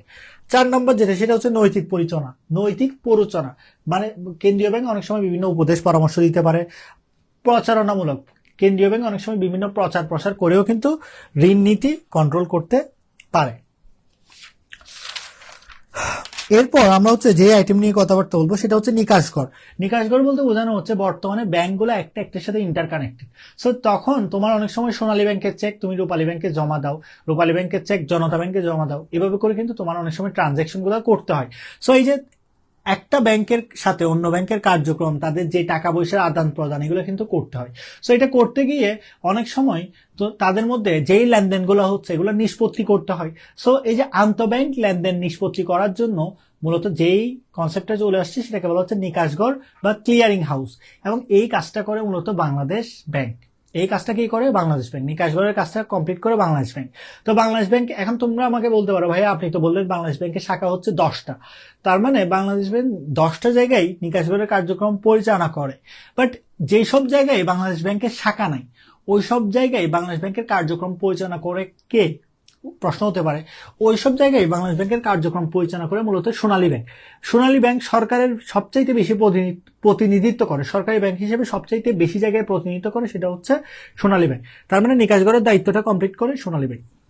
আচ্ছা, সো নিকাশঘরের কনসেপ্টটা সর্বপ্রথম ইংল্যান্ডে ছিল। ইংল্যান্ডের লোম্বার্ডি স্ট্রিট নামে একটা জায়গা আছে, লোম্বার্ডি স্ট্রিট, ওইখানেই প্রথম নিকাশঘরের কনসেপ্টে চলে আসে। এবং ব্যাংক অফ ইংল্যান্ড যেটাকে আমরা অলরেডি পড়ে আসছি, সেটা 1773 সালে মূলত নিকাশঘরের কনসেপ্টটা নিয়ে আসে। আর বাংলাদেশ ব্যাংকে নিকাশঘরের দায়িত্ব পরিচালনা শুরু হয় সর্বপ্রথম 1971 সালে 16 ডিসেম্বর, অর্থাৎ যেদিন থেকে কার্যক্রম শুরু হয় ওই দিন থেকে নিকাশঘরের কার্যক্রম ছিল। আচ্ছা, এরপর তাইলে আমরা যেই বিষয়টা নিয়ে আলোচনা করবো সেটা হচ্ছে ব্যাংক নোট এবং সরকারি নোট। ব্যাংক নোট এবং সরকারি নোট, সো নাম শুনে বুঝতে পারছো ব্যাংক নোট হচ্ছে ব্যাংক কর্তৃক প্রচারিত হয় বা ব্যাংক কর্তৃক ইকোনমিতে আসে। যেমন বাংলাদেশ ব্যাংক যেই নোটগুলো ইস্যু করে এটাকে আমরা বলি ব্যাংক নোট, আর সরকার যেই নোটগুলো ইস্যু করে সেটাকে বলা হচ্ছে সরকারি নোট। তো সরকারি নোট আসে কিন্তু অর্থ মন্ত্রণালয় থেকে অথবা অর্থ বিভাগ থেকে অথবা সরকারের যে ট্রেজারি আছে ওইখান থেকে, এটাকে বলা হচ্ছে সরকারি নোট। সরকারি নোটে স্বাক্ষর থাকে অর্থ সচিবের। সরকারি নোটে কার স্বাক্ষর থাকে? অর্থ সচিবের। বর্তমান অর্থ সচিবের নাম কি? উত্তর হচ্ছে বর্তমান অর্থ সচিবের নাম হচ্ছে খায়রুজ্জামান মজুমদার। বর্তমান অর্থ সচিবের নাম কি? খায়রুজ্জামান মজুমদার। এগুলো কিন্তু আসতে পারে। আর উনি রিপ্লেসমেন্ট হয়েছিল ওই ফাতেমা ইয়াসমিন নামে একজন ছিল, এবং বাংলাদেশের প্রথম অর্থ সচিব ছিল ফাতেমা ইয়াসমিন, নারী অর্থ সচিব। বাংলাদেশের প্রথম নারী অর্থ সচিব হচ্ছে ফাতেমা ইয়াসমিন। ওনার রিপ্লেসমেন্ট হিসেবে খায়রুজ্জামান মজুমদার, উনি কিন্তু তোমার হচ্ছে অর্থ সচিব হিসেবে বর্তমানে কার্যক্রম পরিচালনা করে। তার মানে সরকারি নোটে বর্তমানে স্বাক্ষর থাকলে খায়রুজ্জামান মজুমদার ওনার স্বাক্ষর থাকবে। এবং সরকারি নোট কোনগুলো? উত্তর হচ্ছে 2 টাকা, 1 টাকা, 2 টাকা এবং 5 টাকা, এগুলো হচ্ছে সরকারি নোট। 1 টাকা, 2 টাকা এবং 5 টাকা। অনেকেই 5 টাকাকে সরকারি এবং বেসরকারি উভয় নোট বলে, বাট আমি বলবো 5 টাকা হচ্ছে একটা সরকারি নোট। আচ্ছা, ব্যাংক নোটের ক্ষেত্রে যদি বলি, ব্যাংক নোট প্রচলন করে বাংলাদেশ ব্যাংক, এবং বাংলাদেশ ব্যাংকে এখানে স্বাক্ষর থাকে গভর্নরের। বর্তমান গভর্নরের নাম হচ্ছে আব্দুর রউফ তালুকদার, উনি 12তম গভর্নর। আচ্ছা, সো ব্যাংক নোটে তোমার হচ্ছে স্বাক্ষর থাকে গভর্নরের। তার মানে বাংলাদেশের ব্যাংক নোট গুলো হচ্ছে 10 টাকা, 20 টাকা, 50 টাকা, 100 টাকা, 200 টাকা, 500 টাকা, 700 টাকা। বাংলাদেশে যদি প্রশ্ন করা হয় টোটাল নোটের সংখ্যা কত, উত্তর হচ্ছে 10টা। 3টা হচ্ছে সরকারি, 1 টাকা, 2 টাকা, 5 টাকা হচ্ছে সরকারি। 10, 20, 50, 100, 200, 500, 1000 এগুলো হচ্ছে 7টা হচ্ছে বেসরকারি। তাহলে 3টা বেসরকারি বলতে ব্যাংকের। তাহলে 3টা যদি হয় সরকারি, ব্যাংক নোট যদি হয় 7টা, টোটাল নোট হচ্ছে 10টা। ঠিক আছে। আচ্ছা, এরপর আমাদের আজকের ক্লাসে যেটা ফাইনাল টপিক সেটা হচ্ছে বিভিন্ন দেশের কেন্দ্রীয় ব্যাংকের নাম, তাদের প্রতিষ্ঠা সাল এবং তাদের মুদ্রার নাম। বিভিন্ন দেশের কেন্দ্রীয় ব্যাংকের নাম, প্রতিষ্ঠা সাল, মুদ্রার নাম। আচ্ছা, ফর এক্সাম্পল আমি যদি বলি সুইডেন যে দেশটা, এটা একটা ইউরোপ কান্ট্রি, এটার কেন্দ্রীয় ব্যাংকের নাম হচ্ছে রিক্স ব্যাংক অফ সুইডেন। প্রতিষ্ঠার সাল হচ্ছে 1656 সালে, এবং সুইডেন নামে যে দেশ তাদের মুদ্রার নাম হচ্ছে ক্রোনা। 2 নম্বর যেটা সেটা হচ্ছে যুক্তরাজ্য, এটার কেন্দ্রীয় ব্যাংকের নাম হচ্ছে ব্যাংক অফ ইংল্যান্ড। এটা 1694 সালে গঠন করা হয়, এবং আমরা জানি যে ইংল্যান্ডে হচ্ছে যে মুদ্রা ওইটার নাম বলা হয় পাউন্ড স্টার্লিং। 3 নম্বর যেটা সেটা হচ্ছে ফ্রান্স হচ্ছে তাদের কেন্দ্রীয় ব্যাংকের নাম ব্যাংক অফ ফ্রান্স। এটা গঠন করা হয় 1800 সালে, এবং তাদের মুদ্রার নাম হচ্ছে ইউরো। ইউরোপীয় ইউনিয়নভুক্ত 19টা দেশের মুদ্রার নাম হচ্ছে ইউরো, তার মধ্যে ফ্রান্স একটা। দেন 4 নম্বর হচ্ছে জাপানের কেন্দ্রীয় ব্যাংকের নাম হচ্ছে ব্যাংক অফ জাপান, এবং এই ব্যাংকটা গঠন করা হয় 1882 সালে, এবং জাপানের মুদ্রার নাম ইয়েন। জাপানের মুদ্রার নাম কি? ইয়েন। আচ্ছা, আরেকটা ইনফরমেশন দিয়ে রাখি, জাপান এবং চীনের মুদ্রার নাম কিন্তু অনেকটা কাছাকাছি। জাপানের মুদ্রার নাম হচ্ছে ইয়েন, চীনের মুদ্রার নাম হচ্ছে ইউয়ান। সো তোমরা আমাকে বলো যে চীন এবং জাপানের মধ্যে সবচাইতে বড় কোনটা? উত্তর হচ্ছে চীন। তার মানে চীনের মুদ্রার নাম বড় হবে, জাপানের মুদ্রার নাম ছোট। জাপানের মুদ্রার নাম হচ্ছে ইয়েন, চীনের মুদ্রার নাম হচ্ছে ইউয়ান। ঠিক আছে, এটা মাথায় রাখতে পারো, শর্টকাট একদম। আচ্ছা, দেন সুইজারল্যান্ড। সুইজারল্যান্ড এটা খুবই ইম্পর্টেন্ট একটা কনসেপ্ট। সুইজারল্যান্ডের কেন্দ্রীয় ব্যাংকের নাম the Swiss bank of the Swiss national bank, the Swiss national bank. কারণ যতগুলো ব্ল্যাক মানি আছে বা অবৈধ টাকা পয়সা আছে এগুলো সুইজারল্যান্ডের ব্যাংকে রাখা হয়, কারণ সুইজারল্যান্ডের ব্যাংক হচ্ছে পৃথিবীর সবচেয়ে নিরাপত্তা জনিত কারণে এই ব্যাংকগুলোতে টাকা রাখা হয়। মানে এটা হচ্ছে গোপনীয়তার নীতি, তারা খুব ভালোভাবে ফলো করে। ব্যাংকের একটা নীতি হচ্ছে গোপনীয়তার নীতি, তারা খুব ভালোভাবে ফলো করে। এই জন্য যতগুলো ব্ল্যাক মানি আছে ম্যাক্সিমাম ব্ল্যাক মানি এই সুইস ব্যাংকে রাখা হয়। এটা 1907 সালে গঠন করা হয়। সুইজারল্যান্ডের মুদ্রার নাম হচ্ছে সুইস ফ্রাঙ্ক। দেন আমরা মার্কিন যুক্তরাষ্ট্র, খুবই ইম্পর্টেন্ট, তাদের কেন্দ্রীয় ব্যাংকের নাম হচ্ছে ফেডারেল রিজার্ভ সিস্টেম। এখানে কিন্তু একটা ব্যাংক না, অনেকগুলো অঙ্গরাজ্যের কেন্দ্রীয়, অনেকগুলো অঙ্গরাজ্য, টোটাল মনে হয় ফেডারেল রিজার্ভ সিস্টেমে 12টা ব্যাংক আছে। 12টা অঙ্গ প্রতিষ্ঠান মিলেই কিন্তু ফেডারেল রিজার্ভ সিস্টেম গঠন করা হয়েছে, যেটা সদর দপ্তর হচ্ছে ওয়াশিংটনে। আচ্ছা, সো এটা 1913 সালে গঠন করা হয়। আমরা জানি ইউএস এর মুদ্রার নাম হচ্ছে ডলার। দেন রাশিয়ার কেন্দ্রীয় ব্যাংকের নাম হচ্ছে central bank of Russian federation, এবং এটা গঠন করা হয় 1990 সালে। মানে সোভিয়েত ইউনিয়ন ভেঙে যাওয়ার পর রাশিয়া নামে যখন একটা দেশ হয় তখনই কিন্তু রাশিয়ার ব্যাংকটা গঠন করা হয়। দেন এটার মুদ্রার নাম, রাশিয়ার মুদ্রার নাম আমরা সবাই জানি, সেটার নাম হচ্ছে রুবল। আচ্ছা, দেন চীনের মুদ্রার নাম আমরা অলরেডি বলছি ইউয়ান। সো এটা ব্যাংক অফ চায়না, তাদের কেন্দ্রীয় ব্যাংকের নাম, এবং এটা গঠন করা হয় 1928 সালে। তুরস্ক, মার্কাজ ব্যাংকাসা, তুরস্কের কেন্দ্রীয় ব্যাংকের নাম হচ্ছে মার্কাজ ব্যাংকাসা, বা অনেকে এটাকে বলা হয় central bank of Republic of turkey, central bank of Republic of turkey. So এটা 1931 সালে গঠন করা হয়। এটার মুদ্রার নাম, তুরস্কের মুদ্রার নাম কিন্তু লিরা, তুরস্কের মুদ্রার নাম হচ্ছে লিরা। দেন কানাডার কেন্দ্রীয় ব্যাংক ব্যাংক অফ কানাডা, এবং এটা ডলার হচ্ছে কানাডিয়ান ডলার। এটা গঠন করা হয় 1934 সালে। Bharat, reserve bank of India, 1935 সালে গঠন করা হয়, মুদ্রার নাম হচ্ছে রুপি। ভুটানের কেন্দ্রীয় ব্যাংক, এটা কিন্তু কোন একটা জায়গায় আসছিল, বিগত বছর আসছিল। ভুটানের কেন্দ্রীয় ব্যাংকের নাম কি? Royal monetary authority of Bhutan, royal monetary authority of Bhutan. এটার তাদের মুদ্রার নাম হচ্ছে গুলট্রাম, ভুটানের মুদ্রার নাম হচ্ছে গুলট্রাম। আচ্ছা, দেন তোমার হচ্ছে Pakistan, state bank of Pakistan, এটা 1948 সালে গঠন করা হয়। পাকিস্তানের মুদ্রা তো তাদের পাকিস্তানি রুপি। দেন জার্মানির কেন্দ্রীয় ব্যাংকের নাম হচ্ছে ওয়েন্ডার্সবার্গ, এবং এটা ফেডারেল ব্যাংক অফ জার্মানিও বলা হয়। এটা তাদের জার্মানির মুদ্রার নাম হচ্ছে ইউরো, তারা ইউরোপীয় ইউনিয়নভুক্ত একটা দেশ। এটা 1993 সালে গঠন করা হয়। দেন ইরানের কেন্দ্রীয় ব্যাংকের নাম হচ্ছে দ্য ব্যাংক মার্কাজি, অথবা অনেকে এটাকে central bank of the Islamic of Iran এটাও বলে থাকে। এটা 1961 সালে গঠন করা হয়। ইরানের মুদ্রার নাম কিন্তু রিয়াল। দেন হচ্ছে তোমার বাংলাদেশের কেন্দ্রীয় ব্যাংকের নাম বাংলাদেশ ব্যাংক, 1972 সালে গঠন করা হয়। আমাদের মুদ্রার নাম হচ্ছে টাকা। সো এই ছিল আমাদের ব্যাংকিং চ্যাপ্টার। মূলত এখানে আমরা ব্যাংকের উৎপত্তি ও ক্রমবিকাশ এবং কেন্দ্রীয় ব্যাংকের বিভিন্ন ইনফরমেশন নিয়ে কথাবার্তা বলছিলাম। তোমাদের কোনো প্রশ্ন থাকলে তোমরা আমাকে অবশ্যই জানাইতে পারো। সো তোমরা এই ক্লাসে কমেন্ট করতে পারো। আর হচ্ছে তোমরা ভালো থাকবা, সুস্থ থাকবা। আল্লাহ হাফেজ। ক্লাসটা এখানেই কনক্লুড করছি।